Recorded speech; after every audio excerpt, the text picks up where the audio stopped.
காதோடு நான் கதை சொல்லுவேன். கதை சொல்வது Priya. Hi friends, welcome back to my channel. இன்றைக்கு நான் ஒரு ரொமான்டிக் ஃபேமிலி ஸ்டோரியோடு வந்திருக்கிறேன். உங்களோட வரவேற்பை நான் எதிர்பார்க்குறேன். இன்னும் சப்ஸ்கிரைபர்ஸை நான் எதிர்பார்க்குறேன். Please subscribe. வேறு என்ன, ஒரு கதைச்சு எங்களோட டைமை வேஸ்ட் பண்ணாமல் வாங்கோ கதைக்குள்ளே போகலாம். அத்தியாயம் 1. அடித்து கொட்டும் அடைமழை. வானம் கிழிந்து விட்டதோ என்று பயந்து போனாள் சசிரேகா. கையில் இருந்த செல்போனை அடிக்கடி பார்த்து கொண்டவளின் கண்கள் கலங்கின. இதுதானே வேண்டாம்ங்கிறது. இப்போ என்ன ஆச்சுன்னு கண்ணுலையும் மழையை கொட்ட கிளப்புற? அடிக்கிற மழை பத்தாதா? கடிந்து கொண்டாள் வத்சலா. மழை கொட்டுறதை பாத்தியா வத்ஸ்? எல்லாம் பார்த்தாச்சு. எங்கே பார்த்தாலும் வெள்ளக்காடு. இதை திரும்ப திரும்ப பார்க்க சொல்றியா? பயமா இருக்குடி. தெரியுதுல்ல, அப்புறம் என்னடி பார்த்து அதட்டி வைக்கிற? நான் அதட்டுறதுக்கான காரணமே வேறு. உனக்கே அது தெரியும். வாயை பிடுங்காம பேசாம இரு. நானே டென்ஷன்ல இருக்கிறேன். நகம் கடித்து துப்ப ஆரம்பித்த வத்சலா அளவான உயரமும் சற்று சதைப்பிடிப்பான உடல்வாகுமாக இருந்தாள். சிவந்த மேனியும் அடர்ந்த கூந்தலுமாக இருந்தவளின் ஓர்வித வசீகரத்தன்மை இருந்தது. அவளை நகத்தை கடித்து துப்ப வைத்து கொண்டிருந்த சசிரேகா ஒல்லியாக உயரமாக கொடி போன்ற உடல்வாகுடன் இருந்தாள். சந்தனத்தை அரைத்து பூசியதை போன்ற நிறம். வத்சலாவைப் போல இவளுக்கும் அடர்ந்த கருங்கூந்தலாக இருந்தாலும் இவளது கூந்தல் வத்சலாவைப் போல இடையை தொட்டதுடன் இல்லாமல் நீண்டு முழங்கால்களை தாண்டி தொங்கிக் கொண்டிருந்தது. மயக்கும் பேரழகுடன் இருந்தவள் அந்த அழகை பற்றிய பிரக்ஞை துளியும் இல்லாமல் இருந்தது. அந்த அழகுக்கு அழகு சேர்த்தது. அடித்து கொட்டிய மலைச்சாரல் நீண்ட அம்புகளாய் கண்ணாடி ஜன்னலின் மேல் மோதியதில் எழுந்த தடதட சப்தம் ரயிலின் தடதட சப்தத்தை மீறி ஒலித்ததில் சசிரேகாவின் இதயம் தடதடத்தது. சொன்னா கேட்டாத்தானே? சலித்து கொண்டாள் வத்சலா. அவள் குற்றம் சாட்டிய சசிரேகா குற்றவாளியைப் போல பார்த்தவளை பார்வைகளை தலைத்து கொள்ள தீர்மானமாக நிமிர்ந்து பார்த்தாள். நான் சொன்னதை நீயும் தாண்டி கேட்கல என்றாள். அடிச்சேன்னா பாரு, கையை ஓங்கினாள் வத்சலா. எப்படி கேட்க முடியும்? கொட்டுற மழையில கிளம்பித்தான் ஆகணும்னு அடம் பிடிச்சுக்கிட்டு நிக்கிற. தனியா போடின்னு அனுப்பி வைக்க முடியுமா? தனியா நிக்கிறவ தனியா போனாத்தான் என்ன? சசிரேகாவின் குரலில் சோகம் ததும்பியது. உன்னை போல அப்பா அம்மா அண்ணன் தங்கைன்னு இருந்திருந்தா நான் தனியா போக பயந்திருப்பேனா என்னவோ. எனக்கு யாரடி இருக்கா? வத்சலாவுக்கு கோபம் வந்து விட்டது. கையில் கிடைத்த புத்தகத்தால் சசிரேகாவின் தலையில் ஒரு போடு போட்டாள். சசிரேகாவுக்கு வலிக்கவில்லை. வலித்தாலும் அது சுகமான வலியாகத்தான் இருக்கும் என்று நெகிழ்ச்சியுடன் அவள் நினைத்து கொண்டாள். எவரும் இல்லையென்று மருகும் போது உனக்காக நான் இல்லையா என்று ஒருவர் அடித்தால் அந்த அடி வலிக்குமா என்ன? உனக்கு நான் இல்லையா? வத்ஸ், போதும் பேத்தாதே. மழை அடிக்குதுடி. அடிக்கட்டும். வெள்ளக்காடா இருக்குடி. இருக்கட்டும். ட்ரெயின் வழியிலே நின்னாலும் நின்றுலாம். நிற்கட்டும். ஒரு வகையில் அது உனக்கான விடுதலையா தானே சசி? வத்சலா. சசிரேகாவின் குரல் நடுங்கியது. வத்சலாவின் பார்வையில் இருந்த இரக்கம் அவளை வாள் கொண்டு அறுத்தது. அவள் வார்த்தைகளில் இருந்த உண்மை அவளை சுட்டது. விடுதலையா? பின்ன இல்லையா என்று கேட்கும் போது சசியின் மனம் உயிர் துடிக்க சசி பார்வையை திருப்பிக் கொண்டாள். வெள்ளி குத்தீட்டிகளாய் ரயிலின் ஜன்னல் கண்ணாடியில் இறங்கிய மலைத்தாரைகள் அவளை பயமுறுத்தின. பயந்து போனவளாக வத்சலாவை பார்த்தாள். அவள் தோள்களை குலுக்கி கைகளை விரித்து, நான் மழையை வரச் சொல்லல, அது தானா கொட்டுது என்றாள். சசிரேகா பார்வையை சுழல விட்டாள். அவர்கள் இருந்த கம்பார்ட்மெண்ட்டில் அதிகமான கூட்டம் இல்லை என்றாலும் ஒரே அடியாக வெறிச்சோடு இல்லாமல் 2 சீட்டுகளுக்கு ஒருவர் என ஆள்கள் இருந்ததில் அவளுக்கு பயம் சற்று குறைந்தது. அவர்களின் சில பெண்களும் இருந்ததில் சசிரேகா ஆறுதல் அடைந்தாள். என்ன, துணைக்கு எத்தனை பேர் இருக்காங்கன்னு பார்த்து வச்சுக்கிறியா? வத்சலா கேட்டாள். இவள் பார்வைதான் எத்தனை கூர்மையானது. சசிரேகாவுக்கு வியப்பு வந்தது. வத்சலா அப்படித்தான். சசிரேகாவின் கண்களை பார்த்தே மனதை கண்டுபிடித்து விடுவாள். வாழ்க்கை சசிரேகாவின் மீது இறக்கப்பட்டு கொடுத்த வரங்களில் ஒன்று வத்சலாவின் நட்பு. விதி வகுத்த பாதையே இது என்று வெறிச்சோடி கிடந்த மனதுடன் காலத்தின் ஓட்டத்தோடு கலந்து ஓடிக்கொண்டிருந்த சசிரேகாவின் பாதையில் பாலைவனச் சோலையாக வந்தவள்தான் வத்சலா. சசிரேகாவை பொறுத்த வரை அவள் கற்பகத்தரு. அன்பை அள்ளி அள்ளி வணங்கும் அமுத சுரபி போன்றவள் வத்சலா. டீ குடிக்கலாமா? ஏதோ ஒரு நிலையத்தில் ரயில் நின்றது. சூடான டீ கப்புகளை பார்த்தபடி கேட்டாள் வத்சலா. மழையினால் பிளாட்பாரம் முழுவதும் ஈரமும் சகதியுமாக இருக்க அதை பற்றி கவலைப்படாமல் பொழுதில்லாமல் முகத்தில் மழைத்துவளைகள் படிந்திருக்க சூடான டீ கப்புகளை தட்டுகளில் அடுக்கி ஏந்தியபடி ரயில் நிற்கும் 5-6 நிமிடங்களுக்குள் அவற்றை விட்டு தீர்த்துவிட வேண்டுமென்று பதைப்புடன் ரயிலின் ஜன்னல்களுக்கு அருகே ஓடி வந்தவர்களை பார்த்தபடி சசிரேகா தலையை ஆட்டினாள். வாங்கேன், அவங்களை பார்த்தால் பாவமா இருக்கு. இதுலயும் மற்றவங்க பாவத்தை தான் நீ பாப்பியா? உனக்காக பாவம் பாருடி. கொட்டுற மழையில ஏசி கம்பார்ட்மெண்ட்ல உட்கார்ந்துருக்கோம். உடம்பு சில்லுன்னு இருக்கு. கொதிக்கிற டீயை உள்ளே ஊத்தினால் கொஞ்சம் குளிர் குறையும்னு நினைப்பியா? அதை விட்டுட்டு கொட்டுற மழையில டீ விற்கிறவன் பாவம்னு நினைக்கிற? தெரியாம சொல்லிட்டேன் தாயே, ஆளை விடு. இப்படி ட்ரெயின் கிளம்புறதுக்குள்ள டீயை வாங்கிட்டு வர்றியா? உனக்கு புண்ணியமா போகும். அது வத்சலா எழுந்து ஏசி கம்பார்ட்மெண்ட்டின் கதவை திறந்து வெளியே போனாள். 2 நிமிடங்களில் சூடான டீ கப்புகளுடன் திரும்பி வந்தாள். அவள் சீட்டில் உட்காரவும் ரயில் நகரவும் சரியாக இருந்தது. நகர்ந்து வேகமெடுத்த ரயிலின் கொட்டும் மழைத்தாரைகள் கண்ணாடி ஜன்னலின் கொட்டி இறங்குவதை ரசித்து பார்த்தபடி டீயை குடிப்பது சுகமான ஒன்றாக இருந்தது. தேங்க்ஸ் என்றாள் சசிரேகா. எதுக்கு? டீக்கு. பாருடா, எனக்கு தேங்க்ஸ் சொல்ல ஆரம்பிச்சேன்னு வை, எத்தனை விஷயங்களுக்கு தேங்க்ஸ் சொல்லுவ? புருவங்களை உயர்த்தினாள் வத்சலா. மௌனமாகி போன சசிரேகாவின் மனம் ஆமாம் தானே என்றது. வத்சலாவின் உதவிகளுக்கு நன்றி சொல்வதாக இருந்தால் சசிரேகாவின் வாய்தான் வெளித்துவிடும். சொல்லி தீராத நன்றிகளை கொண்ட உதவிகள் பலவற்றை வத்சலா சசிரேகாவிற்காக செய்திருக்கின்றாள். அவற்றில் முக்கியமானது புயலுடன் கூடிய அடைமழையில் வானிலை எச்சரிக்கையையும் பொருட்படுத்தாமல் சசிரேகாவுடன் அவள் கிளம்பி விட்டிருப்பது.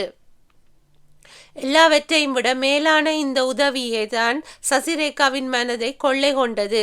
என்னடி பேச்சு காணோம்? அதை மழை தூக்கிட்டு ஓடிடுச்சு. சசிரேகா முல்லை பற்கள் மின்ன வெள்ளையாக சிரித்தாள். அந்த சிரிப்பின் அழகை ரசித்தாள் வத்சலா. தோழியின் அந்த வெள்ளை சிரிப்பு என்றென்றும் நிலைத்திருக்க வேண்டுமே என்று அவளுக்கு கவலையாக இருந்தது. மழை எங்கடி ஓடிட்டு இருக்கு? அது கொட்டிட்டுல இருக்கு. நிக்கிற வழியை காணுமே. வத்சலா மழையை பார்த்தபடி சொன்னாள். சசிரேகாவின் சிரிப்பு நின்று விட்டது. அவளும் மழையை பார்க்கலானாள். பார்த்து என்ன ஆக போகுது? வத்சலா மெதுவான குரலில் கூறினாள். எனக்கு என்னவோ சசி, உன் நிலைமையை பார்த்துத்தான் மழை இந்த ஊத்துதோன்னு தோணுது. சும்மா இருடி. சும்மா தானே இருக்கேன். போகாதே, வேண்டாம் டின்னு சொன்னா கேட்டுக்கிற பிறவியா நீ? அதனாலதான் வாயை மூடிக்கிட்டு சும்மா தானே இருக்கேன். சும்மா இருக்கியா? நீ சும்மா இருக்கியா இல்லையா? கிளம்பினதுல இருந்து என்னை போட்டு திட்டிக்கிட்டே இருக்கிற. நீ சும்மா இருக்கிறா? Good joke. போட்டு தாக்குறது நான் இல்லையம்மா, மழை. அது உனக்குத்தான் சப்போர்ட் பண்ணுது. இல்லை, உனக்குத்தான் சப்போர்ட் பண்ணுது. அதை ஏத்துக்கத்தான் உனக்கு மனசில்லை. ஆழ்ந்த குரலில் சொன்னாள் வத்சலா. உதட்டை கடித்தபடி மழையை வெறித்தாள் சசிரேகா. இடியும் மின்னலுமான மழையுடன் கூடிய அந்த ரயில் பயணம் வழியிலேயே நின்றுவிடக் கூடும் என்ற அபாய எச்சரிக்கை அந்த ரயிலில் பயணித்த அனைவரின் மனத்திலும் இருந்ததை அவர்களின் பேச்சு அறிவுறுத்தியது. எங்கு பார்த்தாலும் வெள்ளக்காடு. ஆமாண்டா ராமு, எதுக்கும் வீட்டுக்கு ஒரு போனை போட்டு வை. வழியிலே நின்னுருமோ? யாருக்கு தெரியும். எதுக்கும் நாம தயாரா இருந்துக்கிறது நல்லது தானே. ஸ்டேஷன்ல நின்னா பரவாயில்ல. அத்துவான காட்டுல நின்னுருச்சுன்னா உன் வாயை வச்சுக்கிட்டு இருக்க மாட்டியா? அச்சானியமா பேசி வைக்கிறியே. பக்கத்திலே நடந்த உரையாடல்களை கவனித்து கொண்டிருந்த வத்சலா மெல்ல சிரித்தாள். எதுக்குடி சிரிக்கிற? இல்ல, அந்த அம்மா அச்சானியமா பேசலன்னா ரயில் நிற்காம ஓடிருமா. அத நீ தாண்டி அச்சானியமா பேசுற. உனக்கு பிடிச்ச மாதிரி பேச எனக்கும் ஆசைதான். ஆனா அது பொய்ன்னு உனக்கு தெரியும், எனக்கும் தெரியும். பொய்யான வார்த்தைகளை ஏன் பேச சொல்ற? வத்சலா, விட்டுட்டேன். Cool down.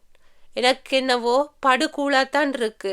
சில்லிட்டு போயிருந்த உள்ளங்கைகளை தேய்த்து வெப்பமேற்றி கன்னத்தில் வைத்து கொண்டாள் சசிரேகா. இத்தனைக்கும் ஏசியை ஆஃப் பண்ணிட்டாங்க. இருந்தும் இப்படி குளிருது பாரேன் என்றாள் வத்சலா. ரயிலின் மேற்கூரையில் பலர் சேர்ந்து ஓடுவதை போல தட தடவென சப்தம் கேட்டது. பக்கவாட்டிலும் அந்த சப்தம் சேர்ந்து கொண்டதில் சசிரேகாவின் மனதில் பயத்தின் குளிர் பரவியது. கொஞ்சம் ரிலாக்ஸ் ஆயிரு சசி. முடியல வத்சலா, பயமா இருக்கு. எதுக்கு பயம்? ஒருவேளை ரயில் நின்னுட்டா இந்த கம்பார்ட்மெண்ட்ல இருக்கிற மத்தவங்க என்ன செய்றாங்களோ அதையே நாமும் செய்வோம். நாம ஒன்னும் தனியா டிராவல் பண்ணலையே. மத்தவங்களும் நானும் ஒன்னில்ல வத்சலா. விடியறதுக்குள்ள நான் அன்னவாசலில நிக்கணும். இல்லைன்னா வத்சலா அலட்டிக் கொள்ளாமல் கேட்டாள். அந்த கேள்வியில் ஆடிப்போனாள் சசிரேகா. சீற்றத்துடன் வத்சலாவை பார்த்தார். இல்லேன்னா எனக்கு நன்றி இல்லேன்னு அர்த்தமா இருக்கும் வத்சலா. போதுமா? அதுக்குத்தான் நீ ஆசைப்படுற. நன்றி கடனை கழிக்கிறதுக்காக நீ உன் வாழ்வை பணயம் வைத்து ஓடக்கூடாதுன்னு ஆசைப்படுறேன். அமைதியாய் சொன்னாள் வத்சலா. சசிரேகாவின் சீற்றம் போன இடம் தெரியாமல் ஓடி ஒளிந்து கொண்டது. அவள் நிராதரவாக ஜன்னலின் முன்னால் கண்ணாடியில் சாய்ந்து கொண்டாள். மழையின் சில்லிப்பு அவள் கன்னத்தில் இறங்கி உடலில் ஊடுருவியது. அடர்ந்த மலைத்தாரர்களில் அடர்த்தியில் கடந்து போன மரங்களையும் ஊர்களையும் அவளால் பார்க்க முடியவில்லை. இப்பவும் ஒன்னும் கட்டு போயிடல சசி. நாம் அடுத்த ஸ்டேஷனில் இறங்கிடலாம். இறங்கி சென்னைக்கு ரிட்டர்ன் ஆயிடலாம். ஆகி நம்ம வேலையை பார்க்க ஆரம்பிக்கலாம். பார்த்து என்னடி கடுப்பு அடிக்கிற? வேற என்ன செய்ய சொல்ற? எங்கே ஓடி ஒளிய சொல்ற? என் மனசாட்சி என்னை கேள்வி கேட்கும். அம்மா அப்பா இல்லாத அனாதையா நீ தெருவில் நின்னியே. அப்ப உன் பெரியப்பா உன்னைத்தான் பொறுப்பில் வளர்க்க ஆரம்பிக்கலன்னா உன் கதி என்னவாகி இருக்கும்னு கேட்கும் வத்சலா. இதையே சொல்லி வாயை அடைச்சிரு. தன் பொறுப்பில் ஏத்துக்கொட்டவராலே தன்னோட குழந்தைகளுக்கு இணையா உன்னை வளர்க்க முடிந்ததாடி? இல்லைத்தான். சசிரேகாவின் பெரியப்பாக்கு அங்குசாமியால் அதை செய்ய முடியவில்லைத்தான். அவர் பெற்ற பிள்ளைகளுக்கு சமமாக சசிரேகாவை அவரால் வளர்க்க முடியவில்லை. அவருடைய மனைவி பானுகீதா அதை அனுமதிக்கவும் இல்லை. தம்பி பொண்டாட்டியும் போய் சேர்ந்துட்டா தலையை முழுகிட்டு வந்து சேர்ந்திருக்கணும். தாய் தகப்பனை முழுங்கிட்ட இந்த தருதலையையும் கையில பிடிச்சுக்கிட்டா வரணும் என்று சீறினாள். எடுத்த அடிப்படையே கிடைத்த வரவேற்பில் மிரண்டு விட்டாள் 8 வயதான சசிரேகா. அவளுடைய அம்மாவும் அப்பாவும் தாரிணியும் ரங்கசாமியும் உயிருடன் இருந்தபோது அவர்களின் வீட்டிற்கு அடிக்கடி விருந்தாட வந்து போகிறவர்கள்தான் பானுகீதா. அவளும் அவளுடைய புத்திர செல்வங்களும் அங்கு சாமியை முன்னிருந்து அவருடைய தம்பியின் வீட்டில் மாத கணக்கில் முகாமிடுவார்கள். சேலத்தில் செல்வாக்காய் வாழ்ந்து வந்த ரங்கசாமிக்கு ஏற்காடு மலையில் வீடிருந்தது. அங்கு வந்து ஓய்வெடுப்பது என்றால் பானுகீதாவுக்கு அல்வா சாப்பிடுவதைப் போல இருக்கும். பதிலுக்கு அவள் வசிக்கும் அன்னாசல் கிராமத்துக்கு ஓர் நாளாவது வந்துவிட்டு செல்லும்படி ரங்கசாமியின் குடும்பத்தை கூப்பிட அவளுக்கு வாய் வராது. இத்தனைக்கும் அன்னவாள்தான் ரங்குசாமியின் பிறந்த ஊர். அங்கே அங்குசாமி அனுபவித்து வந்த விவசாய நிலங்களிலும் தோப்புகளிலும் ரங்கசாமிக்கு பாதி உரிமை இருந்தது. தாரிணியை விரும்பி மணந்தவரும் சேலத்தில் வேலை கிடைத்துவிட அவர் ஏற்காட்டில் வீடு கட்டிக்கொண்டு அங்கேயே தங்கிவிட்டார். அது பானுகீதாவுக்கு வசதியாக போய்விட்டது. என்ன செய்யறதுப்பா? உன்னையும் உன் குடும்பத்தையும் பார்க்கலன்னுதான் நாங்களும் கிளம்பி வந்தாகணும். நீ வர முடியுமா? நம்ம இனத்துல சொந்த பந்தத்துல பெண் கட்டாம காதல்னு சொல்லி அந்நியத்துல நீ பெண்ணை கட்டிக்கிட்ட. தூரம் தொலைவில் குடித்தனத்தையும் வச்சுக்கிட்ட. உன்னால நம்ம ஊர் பக்கம் வர முடியாதுதான். வந்தா சொந்த பந்தங்கள் முகத்தில் முழிக்க யோசனையா இருக்கும் தான். அதனால என்ன இப்ப? உனக்கு சொந்தம்னு சொல்லிக்க நாங்க இல்லையா? கால் பரீட்சை, அரை பரீட்சை, முழு பரீட்சைன்னு லீவு விடுறாங்க. அதுகளுக்கு சித்தப்பா சித்தியை பார்க்கணும்னு ஆளாய் பறக்குதுக. அந்த அண்ணனும் தம்பியும் நம்மளையும் நம்ம குடும்பத்தையும் பார்த்தா சந்தோஷப்படுவானேன்னு எங்களையும் கூட்டிக்கிட்டு வந்துடுறாரு. அப்புறம் என்ன உனக்கு? இப்படியே பேசி பேசி ரங்கசாமியை அன்னவாசல் பக்கம் எட்டி பார்க்க விடாமல் எட்டி நிறுத்தி விட்ட கெட்டிக்காரிதான் பானுகீதா. அப்போதெல்லாம் அவள் சசிரேகாவை தங்கம் என்றுதான் கொஞ்சுவாள். அந்த தங்கம் என்ற அழைப்பு சசிரேகா பெற்றவர்களை இழந்து பெரியப்பாவின் கையை பிடித்தபடி அனாதரவாக பானுகீதாவின் வீட்டு வாசல் படியில் நின்ற போது தருதலையாக மாறிவிட்டிருந்தது. ஏற்காட்டிற்கு வரும்போது அன்னவாசல் நிலங்களில் விளைந்து என்று ஒரு தேங்காய் கூட கையில் பிடித்து வராதவள் ஏற்காட்டை விட்டு கிளம்பும் போது அந்த மலையில் கிடைக்கும் அனைத்து பொருட்களையும் ரங்கசாமியிடம் சொல்லி வாங்கி தர சொல்லி பைகளில் அடித்து கொண்டுதான் கிளம்புவாள். ரங்கசாமியும் சும்மா இருக்க மாட்டார். இருக்கும் ஒரே சொந்தம் அண்ணன் தானே என்று தாராளம் தண்ணிப்பட்ட பாடாக கையில் இருக்கும் ஒட்டுமொத்த பணத்தையும் செலவழித்து அங்குசாமிக்கும் அவர் குடும்பத்துக்கும் புது துணிகள் நகை என்று வாங்கி கொடுத்து அனுப்பி வைப்பார். அதை குறித்த நன்றி கொஞ்சம் கூட பானுகீதாவிடம் இருக்காது. நீ செய்கிறதா இருந்தால் எங்களுக்கு தானே செய்தாகணும், உனக்குன்னு வேற யாரு இருக்கா என்பாள். அப்படி பிடுங்கி வாழ்ந்தவள்தான் அந்த கொழுந்தன் பெற்ற மகளை கண்டதும் வெறுப்பை உமிழ்ந்தாள். இதை வளர்க்க என்னால் ஆகாது, ஏதாச்சும் அநாத ஆசிரமம் இருந்தாய் சேர்த்து விட்டுட்டு வாங்க போங்க என்று கணவனை விரட்டினாள். அடி அறிவு கெட்டவளே, 8 வயது குழந்தையை வாசல்லே நிறுத்திவிட்டு மனைவியை தள்ளி கொண்டு வீட்டுக்குள் போனார் அங்குசாமி. அங்கே அவர் என்ன சொன்னாரோ ஏது சொன்னாரோ. கொஞ்ச நேரம் கழித்து வந்த பானுகீதா சசிரேகாவை பார்த்து வந்து தொலை என்றாள். வேண்டாத விருந்தாளியாக அந்த வீட்டுக்குள் அடியெடுத்து வைத்தவளைத்தான் நன்றி கடன் என்று சொல்லி கொண்டிருக்கிறாள் சசிரேகா. அந்த நன்றி கடனை கழிப்பதற்காகத்தான் கொட்டும் மழையில் அன்னவாசல் நோக்கி போய்க் கொண்டிருக்கின்றாள். அத்தியாயம் 2. கூக்கூ என்று ரயிலின் ஓசையுடன் உய் என்ற மழையின் ஊதல் காற்றின் ஓசையும் சேர்ந்து கொண்டது. சடசடத்து பெய்த மழை ஓய்வதாக இல்லை. உயரமான மேட்டு பகுதியில் அமைந்திருந்த தண்டவாளத்தில் ரயில் ஓடிக்கொண்டிருக்க அதன் இருபுறமும் மேட்டை தொட்டு எழும்பி கரை புரண்டு காட்டாறு வெள்ளமாக ஓடிக்கொண்டிருந்தது மழைநீர். மழைக்காற்று நீரப்பசையில் உடல்கள் சில்லிட்டு போயிருக்க கைகளை மடித்து கட்டி கொண்டாள் வத்சலா. வாடி, உள்ளே போயிடலாம் என்றாள். ரயிலின் கதவருகே நின்று மழையை கவலையுடன் பார்த்து கொண்டிருந்த சசிரேகாவின் காதுகளில் வத்சலாவின் குரல் விழுகவில்லை. போதும். வத்சலா அவள் தோளை தட்டினாள். உடல் தூக்கி போட திரும்பி தோழியின் முகம் பார்த்த சசிரேகா இரக்கமாக பார்த்தாள். உன் மனசெல்லாம் அன்னவாசல்ல இருக்கு. ரொம்பவும் மனசை போட்டு அலட்டிக்காதே சசி. இது இறைவனா உனக்கு ஏற்படுத்தி கொடுத்திருக்கிற வாய்ப்புன்னு நினைச்சுக்க. செய் நன்றி கழிக்க நீ ஒன்னும் லேடி கர்ணன் இல்லை. உன் பெரியப்பா ஒன்னும் உன்னை வாழ வச்ச துரியோதனன் இல்லை. உனக்கு அவர் செஞ்ச நல்லதுன்னு ஒன்னு கூட இல்லை. தெரிஞ்சும் நீ பிடிவாதமா உன் வாழ்வை அழிச்சுக்க போய்கிட்டு இருக்க. சசிரேகா மலையை வரித்தாள். அன்னவாசலில் அவளுக்காக எது காத்திருக்கின்றது? வாழ்வா இல்லை அழிவா? அது எது என்று தெரியாமல் அங்குசாமியின் வார்த்தையை காப்பாற்ற இவள் ஏன் ஓட வேண்டும்? சொன்னா கேளுங்கடி, இந்த தருதலையை உங்க அப்பா கையில பிடிக்கலன்னா இவங்க அம்மா கூட பிறந்த அண்ணன்காரன் கையில பிடிச்சுக்கிட்டு போயிடுவாங்களாம். என் தம்பி உயிரோடு இருக்கிற வரைக்கும் எட்டி கூட பார்க்காத உன் தம்பி மகளை அனுப்ப மாட்டேன்னா உங்க அப்பா சண்டை போட்டு இவளை கையில பிடிச்சுக்கிட்டு வந்திருக்காரு. பானுகீதா தன் மகள்களிடம் விளக்கம் சொல்லி கொண்டிருந்ததை சசிரேகா ஒரு நாள் கேட்க நேரிட்டது. அப்போது அவளுக்கு 10 வயது. விவரம் புரியாத வயதுதான். என்றாலும் பானுகீதாவின் வீட்டில் வேண்டாத விருந்தாளியாக சமையலறையில் முடங்க வைத்த வாழ்க்கை அவளுக்கு மனிதர்களின் மறுபக்கத்தை இனம் காட்டி இருந்தது. ஏற்காட்டுக்கு வரும் போதெல்லாம் சசிரேகாவை தூக்கி இடுப்பில் வைத்து கொள்ளும் மலர்கொடியும் மாலதியும் அன்னவாசலில் அவளை வேலைக்காரியாக ஏய் அதை செய், ஏய் இதை செய் என்று வேலை வாங்கி கொண்டிருக்கும் காலத்தின் கோலத்தை பார்த்தவள் அவள். அதுவும் விதிதான் என்று அவர்களின் ஏவல்களுக்கு பணிந்து வாழ்ந்து கொண்டிருப்பவருக்கு உலக நிலவரம் புரிய ஆரம்பித்திருந்தது. அப்படி இந்த கழுதையை கையில் பிடிச்சுக்கிட்டு வரணும்னு அவசியம் என்னவாம்? தாரணியிடம் இருக்கும் நகைகளில் எதையாவது வாங்கி கழுத்தில் போட்டு கொண்டு அதை திரும்ப கொடுக்க மறந்தவளைப் போல அபகரித்து கொண்டு விடும் மலர்கொடி கேட்டபோது சசிரேகா விசனப்பட்டாள். அதை சொல்லுங்கக்கா, அது வேண்டும் இது வேண்டும் என்று ஒன்றும் தெரியாத சின்ன மலனால் நகைக்கடையிடம் கண்ணில் பட்டது எல்லாம் கை நீட்டி ரங்கசாமியை வாங்கி கொடுக்க வைத்து விடும் மாலதி கேட்டபோது சசிரேகாவின் மனம் நைந்தது. புரியாம பேசாதீங்கடி. இந்த நிலப்புலன் தோப்புத்துறவு அத்தனையும் பரம்பரையா வந்த சொத்து.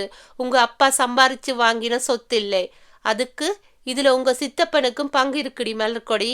அப்போதுதான் பெரியப்பாவின் பாசத்திற்கான காரணத்தை அறிந்து கொண்டாள் சசிரேகா. ஆக சொத்திற்காகத்தான் அவளை தன் பொறுப்பில் ஏற்றுக்கொண்டு அழைத்து வந்தாரா அவளுடைய பெரியப்பா? அதை சொத்து இல்லாமல் இருந்திருந்தால் போய் தொலையட்டும்னு அவரோட தாய் மாமன் கூட அவளை பற்றி விட்டு வந்திருப்பாரோ? பானுகீதாவின் குரல் கேட்டது. ஏன் அப்படி நிகழாமல் போனது என்று துடித்து போனாள் சசிரேகா. அவளது பிஞ்சு கையை பிடித்தபடி கடைசி வரை அங்குசாமியிடம் போராடிய தாரணியின் அண்ணன் முகத்தை நினைத்து பார்த்தாள். புகை போல கலங்கிய வடிவுடன் முகம் தெளிவாக தெரியாமல் ஓர் உருவம் தெரிந்தது. எங்கே? அவளைத்தான் தாய்மாமனின் முகத்தை கூட பார்க்க விடாமல் அங்குசாமி இழுத்து கொண்டு வந்து விட்டாரே. அந்த தாரணியோட அண்ணன்காரன் வக்கீலாம், தாரணி மேல உயிராயிருப்பானாம். அவன் நோண்டி நுழைஞ்சு கேட்க ஆரம்பிச்சா, இத்தனை வருஷ விளைச்சல் பணத்தையும் நாம பங்கு கொடுத்தாகணும்டி மாலதி. அதனால தான் உங்க அப்பா கோர்ட்டு படியேறி இந்த கழுதையை பற்றி கண்டு வந்து சேர்ந்திருக்கிறாரு. கொழுந்தனும் அவன் மனைவியும் உயிருடன் இருந்தபோது வருடத்தில் 4 மாதங்களை அவர்கள் வீட்டில் விருந்தாடுவதில் கழித்த பானுகீதாவும் அவள் மகள்களும் அவர்கள் இறந்து விட்ட செய்தி அறிந்தவுடன் ஒதுங்கிக் கொண்டார்கள். வயசானவங்கன்னா பரவாயில்லை, இவங்க விஷக்காய்ச்சல்னு போய் சேர்ந்திருக்காங்க. அந்த சசிரேகாவும் ஸ்கூல் டூர்னு போனதுனால தப்பிச்சாங்கன்னு சொல்றீங்க. எங்களுக்கு வர தோதுப்படாது.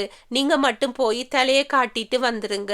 இப்படிப்பட்ட நன்றி மறவாத உள்ளங்களிடம் நன்றி கடன் பட்டதை கழிப்பதற்காகத்தான் சசிரேகா புயலும் மழையும் கூடிய அந்த ரயில் பயணத்தை மேற்கொண்டிருந்தாள். ஏற்காடு வீடு என்னாச்சம்மா? அதானே, அதை என் பேருக்கு எழுதி வைக்க சொல்லுங்கம்மா. ஏண்டி என் பேருக்கு எழுதி வச்சா ஆகாதா? ஏண்டி என் பேருக்கு எழுதி வச்சா ஆகாதா? சொத்துக்கு உடைமைக்காரி பாத்திரங்களை தேய்த்து கழுவி கொண்டிருக்க ஊரான் வீட்டு சொத்திற்காக உரிமை இல்லாத பிறவிகள் அடித்து கொண்டார்கள். அந்த கொடுமையை ஏண்டி கேட்கிற? அந்த உரிமை இல்லாத பிறவிகளை பெற்று வளர்த்திருக்கும் பானுகீதா ஆற்றாரற்று போனாள். என்னம்மா ஆச்சு? எடுத்து வைத்தாலும் கொடுத்து வைக்கணுமேடி. அந்த தாரணியோட அண்ணன்காரன் கோர்ட்டுக்கு போய் ஸ்டே வாங்கிட்டானாம். இந்த கழுத மேஜரான பின்னால இவ பெயருக்கு மாறுகிற வரைக்கும் அந்த வீடு கோர்ட்டோட பொறுப்புல தான் இருக்கும்னு கோர்ட்ல தீர்ப்பாகிருச்சாம். அந்த வீட்டை வாடகைக்கு விட்டு வர்ற பணத்தை அவன் கோர்ட்டுல கட்டிக்கிறானாம். அப்படி கூட செய்ய முடியுமாம்மா? முடிஞ்சிருக்கே. நல்ல வேளை அவன் அன்னவாசல் சொத்து பக்கம் வரலன்னு உங்க அப்பா சந்தோஷப்பட்டுக்கிட்டு இருக்கார். இவரால் தான் எல்லாமும். அப்பா என்னம்மா செஞ்சாரு?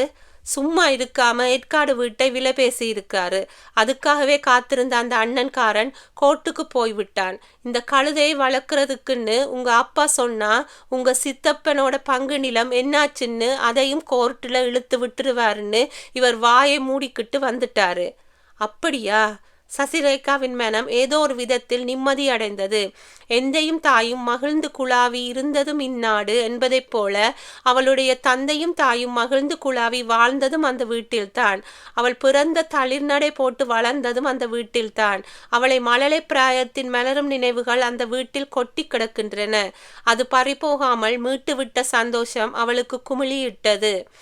இப்ப என்னடான்னா, நம்மளாலே இந்த சொத்துக்களையும் விற்க முடியாது. நல்ல கதையாயிருக்கே. இது நம்ம சொத்தும்மா.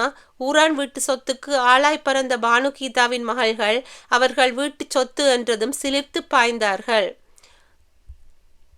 அடக்கி வாசிங்கடி, அம்புட்டும் நம்ம சொத்தில்ல.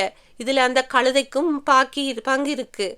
கொடுத்துட்டு தான் வேற வேலையை பார்ப்போம். கொடுக்காம இருக்கணும்னு இப்போதைக்கு சொத்தை விற்காம இருக்கிறது தான் ஒரே வழி. எப்படிம்மா? விற்கணும்னு நாம நினைச்சா கூட அந்த அண்ணன்காரன் கோர்ட்டுக்கு போய் தொலைஞ்சிடுவான். இந்த கோராமையை நானே இழுத்துக்கணும். அடக்க ஒடுக்கமா விளைச்சலை மட்டும் அனுபவிச்சுக்கிட்டு வந்தா போதும்டி. அப்புறம் என்னம்மா மொத்த சொத்தையும் கைப்பற்றது? அதுக்கு ஒரு வழி இருக்குடி மாலதி. இந்த கழுதை மேஜரான உடனே காதும் வச்சதை போல இவ பங்கு சொத்தை எழுதி வாங்கிடணும். அதோட ஏற்காடு வீட்டையும் எழுதி வாங்கிடணும்மா. எப்பேற்பட்ட பங்களா அது! ஒவ்வொரு தடவையும் லீவுக்கு போகிறப்போ இது நம்ம வீடா இல்லையேன்னு கருவிக்கிட்டே வருவேன். இவ்வளவு அழகான பங்களா இந்த சசி கழுதைக்குத்தான் சொந்தமானதுன்னு மனசு கிடந்து காயும். என் வயிற்றெரிச்சல் தான் இவளை அந்த பங்களாவில் வாழ விடாம விரட்டி அடிச்சிருக்கு. இப்படியும் மனிதர்கள் இருக்கக்கூடும் என்று உணர்த்தியவள் தான் மாலதி. விருந்தோம்பலிலும் ஓர் அளவிருக்க வேண்டும் என்று பெரியவர்கள் ஏன் சொல்லி வைத்தார்கள் என்று அன்று சசிரேகாவிற்கு விளங்கியது. ஆற்றிலே போட்டாலும் அளந்து போட வேண்டும். விருந்தும் மருந்தும் 3 நாள் என்பதெல்லாம் இது போன்ற வயிற்றெரிச்சல்காரர்களுக்கு ஆளக்கூடாது என்பதற்காகத்தானோ? விட்டுருவேனாடி. அந்த வீட்டோட மதிப்புல பாதி கூட இந்த அன்னவாசல் சொத்து வராதேடி. இந்த வீட்டை விட்டு தரமாட்டேன். அது என்னோட சொத்து. என்னவோ பானுகீதாவின் அப்பனும் ஆத்தாளும் வாங்கி பானுகீதாவின் பெயருக்கு சாசனம் எழுதி கொடுத்த வீட்டைப் போல சூளுரைத்தாள் பானுகீதா. சமையலறையின் சுவரோடு சுவராக ஒட்டி நின்ற 10 வயது சிறுமியினால் என்ன செய்ய முடியும்? இப்பேற்பட்ட மனிதர்கள் வசிக்கும் வீட்டில் இருக்க முடியாது என்று வெளியேறி விட முடியுமா? அங்குசாமிக்கே செக் வைக்கும் கில்லாடியான தாய்மாமனாலேயே அவளை அந்த வீட்டிலிருந்து மீட்க முடியவில்லை என்பதை நினைவுபடுத்தி கொண்ட 10 வயது சிறுமியான சசிரேகாவிற்கு தெரியாது. அவள் நினைத்திருந்தால் அது முடிந்திருக்கும் என்பது. அவள் அந்த வீட்டை விட்டு வெளியேறி தாய்மாமனின் அடைக்கலமாகியிருந்தால் அவளுடைய தாய்மாமன் கோர்ட்டை அணுகியிருப்பார். அங்குசாமியைப் போல அவருக்கும் இரத்த பந்தம் உள்ளதை சுட்டிக்காட்டி இருவரில் தாய்மாமன் வீட்டில் மட்டுமே சசிரேகாவிற்கு நிம்மதியான வாழ்க்கை கிடைக்கும் என்பதை நிரூபித்திருப்பார். அன்னவாச சொத்துக்களையும் கைப்பற்றி இருப்பார். சின்னஞ்சிறு சிறுமிக்கு அதை பற்றி என்ன தெரியும்? அங்குசாமியின் நிழலை தவிர அவளுக்கு ஒன்றிக்கொள்ள வேறு இடமிருக்கவில்லை என்ற பயத்தில் அவள் வேண்டாத பொருளாக வேலைக்காரியாக அவளுக்கும் பங்கிருக்கும் அன்னவாசல் வீட்டில் சமையலறையில் முடங்கி காலத்தை கழித்தாள். அந்த வீட்டில் அவளை மனித பிறவியாக எவரும் கருதாத போதும் 3 வேளை உணவும் உடுத்தி கொள்ள உடைகளும் கிடைத்தன. மலர்கொடி மாலதியின் உடைகளைப் போல விலை உயர்ந்த துணிவகைகள் கிடைக்கவில்லை என்றாலும் விலை குறைவான துணிவகைகள் கிடைக்கத்தான் செய்தன. அதற்கு காரணம் இருந்தது என்பதை ஓர் அந்தி வேளையில் கேட்டறிந்தாள் சசிரேகா. மொட்டை மாடியில் விச்ராந்தியாக உட்கார்ந்து பேசிக்கொண்டிருந்த அங்குசாமிக்கும் பானுகீதாவுக்கும் காபி டம்ளர்களை தட்டில் வைத்து எடுத்துக்கொண்டு போனாள் சசிரேகா. பாதி படிகளிலேயே அந்த கணவன் மனைவியின் பேச்சு சப்தம் அவள் காதில் தெளிவாக விழுந்து விட்டது. இருக்கிற செலவில் இந்த கழுதைக்கும் சேர்த்து வடிச்சு கொட்டி விட வேண்டியதா இருக்கு. 3 வேளையும் சாப்பாட்டை போட நாம என்ன அன்னவாசல் ஜமீன் பரம்பரையா? இப்படி கேட்டவளுக்கு வருடத்திற்கு 4 மாதங்கள் ஏற்காட்டில் சசிரேகாவை பெற்றவர்கள் விருந்து ஆக்கி போட்டார்கள் என்பதை வசதியாக அவள் மறந்து விட்டாள். நினைவு வைத்திருந்த சசிரேகாவின் கண்கள் கலங்கின. அப்படியே திரும்பி போய்விடலாமா என்று நினைத்தாள். அப்படி போய்விட்டால் அங்குசாமிக்கும் பானுகீதாவிற்கும் அவள் கலந்து கொண்டு வந்திருந்த மாலை காஃபியை யார் அவர்களிடம் கொடுப்பது? மாலதியும் மலர்கொடியும் முடியாது என்று சொல்லிவிடுவார்களே. அவர்கள் தன்னை பேணுகின்ற ரகம். பானுகீதாவின் வயிற்றில் பிறந்தவர்கள் வேறு எப்படி இருப்பார்கள்? கடமை சசிரேகாவை மாடிக்கு அழைத்தது. நாகரிகம் அவளை தடுத்து நிறுத்தியது. அவள் திணறியபடி மேலேயும் போக முடியாமல் கீழேயும் இறங்க முடியாமல் அப்படியே நின்று விட்டாள். அவளை பெற்ற தகப்பனிடம் கூட பிறந்த பிறப்பான அங்குசாமியின் பதில் அவள் காதுகளில் விழுந்தது. முட்டாள் அடி நீ! எனக்கு மட்டும் அந்த சசிரேகாவுக்கு 3 வேளையும் சாப்பாடை போட்டு துணிமணிகள் எடுத்து கொடுத்து படிக்க வைக்கணும்னு வேண்டுதலா? பின்னே புரியாம பேசாத பானு. இவளோட தாய் மாமன் வில்லங்கம் பிடிச்சவன். என் தங்கச்சி மகளை இந்த ஆளு பட்டினி போட மாட்டார்னு என்ன நிச்சயம்னு கேட்டாண்டி. விவகாரம் கோர்ட்டுக்கு போயிருச்சு. நம்ம வக்கீலுக்குத்தான் தன் பிள்ளைகளைப் போல தம்பி பிள்ளையையும் வளர்ப்பாருன்னு வாதாடினாரு. பரவாயில்லையே, காசு கண்ணிய நிறைய கொடுத்துருக்குறீங்களோ? அடிச்சேன்னா பாரு, முகர பெயர்ந்துரும். இந்த மனுஷன் காசுக்காக வாதாடல, கை சுத்தமானவர். உண்மையிலேயே என்னை அப்படிப்பட்ட மனுஷன்னு நம்பிக்கிட்டு இருக்கிறாரு அவரு. ஏற்காட்டில் இருக்கிற வக்கீலுக்கு எனக்கு எப்படி வேண்டப்பட்டவரா இருக்க முடியும்னு நினைக்கிற? என்ன காசு கண்ணிய கொடுத்து கரெக்ட் பண்ணியிருப்பீங்கன்னு நினைச்சேன். இல்லைன்னா அன்னவாசல் உழவர் மகனுக்கு ஏற்காடு வக்கீல் எப்படி வேண்டப்பட்டவராக இருக்க முடியும்? அவரும் என் தம்பி ரங்கசாமியும் கூட படிச்ச சிநேகிதங்க பானு. காதல் கல்யாணம் பண்ணிக்கிட்ட என் தம்பியை அவன் பெண்டாட்டி வீட்டுல இருந்து யாரும் பார்க்க வந்து போகல. நாம மட்டும்தான் போய் வந்தோம். அதனால நாம மட்டும்தான் சசிரேகா மேல பாசமாக இருக்கோம்னு நினைச்சுக்கிட்டாரு. இது வேறையா? சசியோட தாய்மாமன் பேச்சை இவர் மறுத்து பேசி சசியை என் பொறுப்பில் வளர்க்கணும்னு அனுப்பி வச்சாரு. அப்பத்தான் அதை சொன்னாரு. எதை சொன்னாராம்? சசிக்கு சாப்பாடு துணிமணிக்கு குறைவில்லாமல் பார்த்துக்குங்க, படிக்க பள்ளிக்கூடத்துக்கு அனுப்புங்க, இல்லைன்னா இதே சாக்கா வச்சு சசியோட தாய்மாமன் மல்லு கட்டுவான்னு சொன்னாரு. ஓஹோ, பானுகீதாவின் ஓஹோவில் ஒலித்த யோசனையில் இனி அந்த வீட்டில் சசிரேகாவிற்கு கிடைக்கும் பழைய சோறுக்கும் பங்கம் வராது என்பதை புரிந்து கொண்டாள் சசிரேகா. அவளுக்கு கிடைக்கும் கவனிப்பிற்கு பின்னால் ஒளிந்திருக்கும் சுயநலத்தை நினைத்தபடி மெதுவாக படியேறி மொட்டை மாடிக்கு போய் காஃபி டம்ளர்களை கொடுத்து விட்டு வந்து விட்டாள். அவள் மனம் துக்கம் கொண்டது. அகதியான ஒரு வீட்டில் வாழ நேர்வது கொடுமை. அந்த கொடுமையை சின்னஞ்சிறு வயதில் அனுபவித்தாள் சசிரேகா. அப்படி அவளை வளர்த்த நன்றி கடனை கழிப்பதற்காகத்தான் மழை கொட்டும் அந்த ரயில் பயணத்தை மேற்கொண்டிருக்கின்றாள். என்னடி ஃப்ளாஷ்பேக்கா? வத்சலா கேட்டாள். இல்லையென்று சொல்லாமல் மலையை வெறித்தாள் சசிரேகா. உன் ஃப்ளாஷ்பேக்கில் என்ன மலரும் நினைவுகளா வந்து கொட்ட போகுது? வத்சலா ப்ளீஸ், இப்பேற்பட்ட பெரியப்பாவோட வார்த்தையை காப்பாற்றத்தான் நீ இப்போ ஓடிக்கிட்டு இருக்க. இல்லை வத்சலா, நான் எங்கள் அப்பா அம்மாவோட பொண்ணுங்கிறதை நிரூபிக்க ஓடிக்கிட்டு இருக்கேன். என்னை எடுத்து வளர்த்த பெரியப்பா என்மேல் நம்பிக்கை வச்சு வாக்கு கொடுத்திருக்கிறார். அதை நிறைவேற்ற நான் போயாகணும்.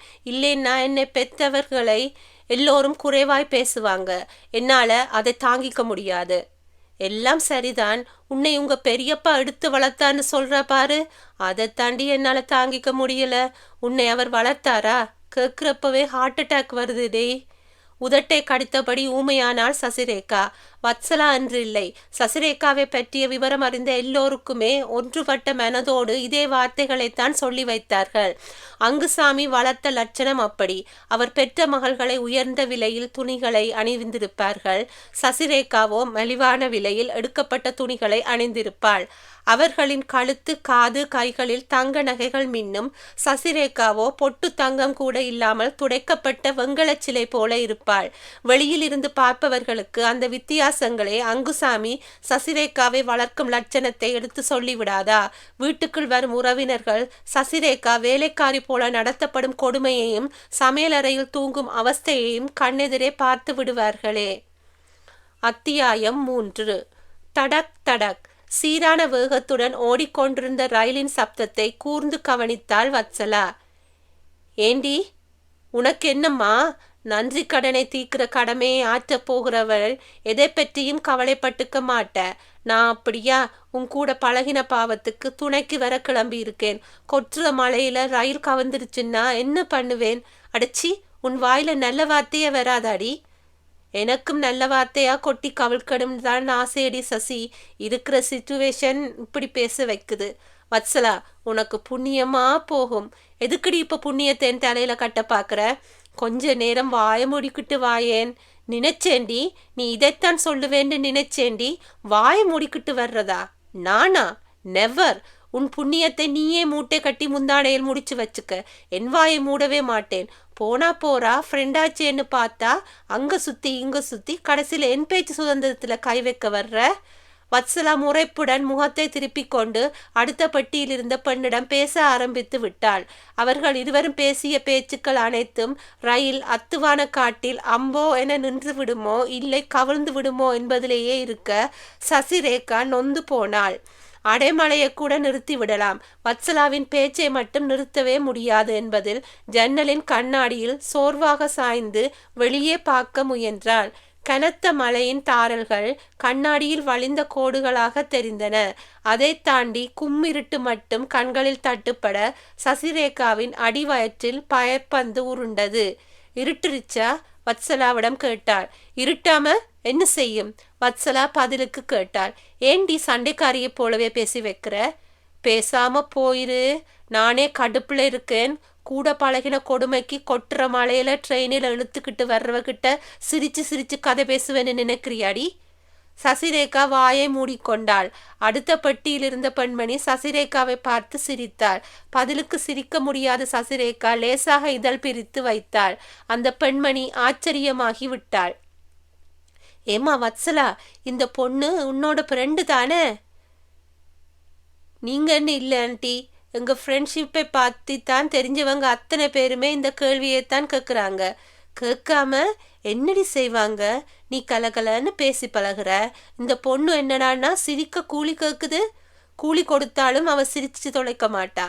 ஏனாம், அப்படி வரம் வாங்கி பிறந்திருக்காளாம். சிரிக்காமல் வத்சலா சொன்னதில் அந்த பெண்மணி சிரித்தே விட்டாள். கூடையில் இருந்த சில்வர் தூக்கை திறந்து வடைகளை எடுத்து நீட்டினாள். சாப்பிடுங்கம்மா. Thanks aunty. வத்சலா முதல் ஆளாக வாங்கி கொள்ள நோ தேங்க்ஸ் என்று மறுத்தாள் மற்றவள். இவ இப்படித்தான் ஆண்டி, நீங்க கண்டுக்காதீங்க. இவ பங்கையும் எங்கிட்டே கொடுத்துருங்க. வத்சலா அந்த வடைகளையும் கைப்பற்றி ஸ்வாகா செய்ய அந்த பெண்மணி சசிரேகாவை கூர்ந்து பார்த்தாள். சசிரேகாவுக்கு சங்கடமாக இருந்தது. எங்க போறீங்க? வடை கொடுத்த உரிமையுடன் அந்த பெண்மணி கேட்க, இதற்குத்தான் வடையை வேண்டாம் என்றேன், நீ கேட்டாயா என்பதை போல வத்சலாவை முறைத்தாள் சசிரேகா. அந்த முறைப்பை சட்டை செய்யாத வத்சலா வெகு சுவாதீனமாக, அன்னவாசலுக்கு போறோம் ஆண்டி என்றாள். அங்கே சொந்தக்காரங்க இருக்காங்களா? விடாமல் அந்த பெண்ணை தொலைக்க, சேச்சே என்று மறுத்தாள் வத்சலா. என்னது, சொந்த பந்தம்னு யாரும் இல்லாத ஊருக்கு ஏன் போறீங்க? நான் சொன்னா இவ கேட்கணுமே ஆண்டி, போய்த்தான் ஆகணும்னு ஒற்றை காலில் நிற்கிறாளே. வத்சலா அழுத்து கொண்டாள். அந்த பெண் வத்சலாவை விட்டுவிட்டு சசிரேகாவை பார்த்து வைத்தவள். அவள் ஒற்றை காலில் நிற்கிறாளா இல்லை இரட்டை கால்களில் நிற்கிறாளா என்று பார்க்கிறாளோ என்று யோசித்தாள் சசிரேகா. ஏமா, உன் ஃப்ரெண்டு தான் வேண்டாம்னு சொல்லிட்டு இருக்காள்ல, இருந்தும் எதுக்காகம்மா அந்த கொட்டுற மழையில அறியாத ஊருக்கு ட்ரெயின்ல போய்கிட்டு இருக்க? சசிரேகாவின் மௌனத்தை பொருட்படுத்தாமல் அந்த பெண்மணி கேட்டு வைக்க மெதுவான குரலில் பதில் சொன்னாள் சசிரேகா. அது அறியாத ஊர் இல்லை ஆண்டி. உன் ஃப்ரெண்ட் அறியாத ஊருன்னு சொன்னாலே, அங்கே சொந்த பந்தம்னு யாரும் இல்லைன்னு சொன்னாலே, அவளுக்கு அது அறியாத ஊர் தான் ஆண்டி. எனக்கு என்னோட அப்பா பிறந்த ஊர். அவளுக்கு அங்கே சொந்த பந்தம்னு யாரும் இல்லை ஆண்டி. எனக்கு அங்கே என்னோட அப்பாவோட அண்ணன் இருக்கார். அப்பாவோட அண்ணனா? பெரியப்பா அண்ணா சொல்ற? அந்த பெண்மணி விளக்கம் கேட்க ஊடே புகுந்த வத்சலா, அப்பாவோட அண்ணனே பெரியப்பான்னு தானே ஆண்டி சொல்லணும், மாமான்னு சொல்ல முடியாதே என்று விளக்கம் சொன்னாள். அந்த பெண்மணியின் முகத்தில் குடம் குடமாக அசடு வழிந்தது. அதை மறைக்க அவள் பேச்சை மாற்றினாள். எங்களுக்குத்தான் அவதி. இவரோட அம்மா படுத்த படுக்கையா இருக்காங்களாம். உடனே ஓடலன்னா 4 பேர் 4 விதமா பேசுவாங்க. உனக்கு என்னம்மா அவதி? சொந்த ஊருக்கு பெரியப்பாவை பார்க்க போகிற பொண்ணு மழை இல்லாத காலத்துல போகக்கூடாதா? இப்படியா கொட்டுற மழையில அடிச்சு பிடிச்சுக்கிட்டு போவ? நீ போகிறது பார்த்தாதுன்னு உன் ஃப்ரெண்டையும் இழுத்துட்டு எடுக்கிற? சசிரேகா உதட்டை கடித்து கொண்டாள். அந்த பெண்மணியின் கேள்விக்கு பதில் சொல்ல அவளால் முடியாது. அதை அந்த பெண்மணி உணர்வாளா என்றிருந்தது. அது போன்ற பஸ் பிரயாணங்களில், ரயில் பிரயாணங்களிலும் உடன் பயணிப்பவர்களிடம் ஓரளவிற்கு மேல் அந்தரங்கங்களை பகிர்ந்து கொள்ள முடியாது என்பதை எப்படி சொல்வது? வத்சலாவிற்குத்தான் இது போன்ற வரையறைகள் இல்லையே. என்ன ஆண்டி செய்யறது? இந்த கொட்டுற மழை ராத்திரியில இவ டிராவல் பண்ணி ஓடினாத்தான் இவளோட அப்பா அம்மாவை இவளை நல்ல விதமா வளர்த்திருக்கிறாங்கன்ற பெயர் நிலைக்குமாம். இல்லைன்னா நீங்க சொல்ற அதே 4 பேர் அதே போல 4 விதமாக பேசி வைப்பாங்களாம். அதுக்காகத்தான் இவ இந்த ஓட்டம் ஓடுறா. என்னது? அந்த பெண்மணிக்கு ஒன்றுமே புரியவில்லை. ஏம்மா வத்சலா, நீ நல்லா தானே பேசிக்கிட்டு இருந்த. உனக்கு முன் ஃப்ரெண்டோட காத்து அடிச்சிருச்சா? தெளிவா இல்லாத பதில் சொல்லிட்டு இப்படி மொட்டை காத்தான குட்டையில் விழுறவங்க மாதிரி சொன்னா எனக்கு என்ன புரியும்? புரியிற மாதிரி சொல்லணும்னா, இவன் நன்றி கடனை கழிக்கிறேன் பேர் வழின்னு நீங்க சொன்ன அதே குட்டையில முழுக ஓடிக்கிட்டு இருக்கா. என்னது? அந்த பெண்மணிக்கு தெளிவாக விவரத்தை அறியாவிட்டால் தலைவடித்து விடும் போல ஆகிவிட்டது. சசிரேகாவின் முகம் சிவந்து விட்டது.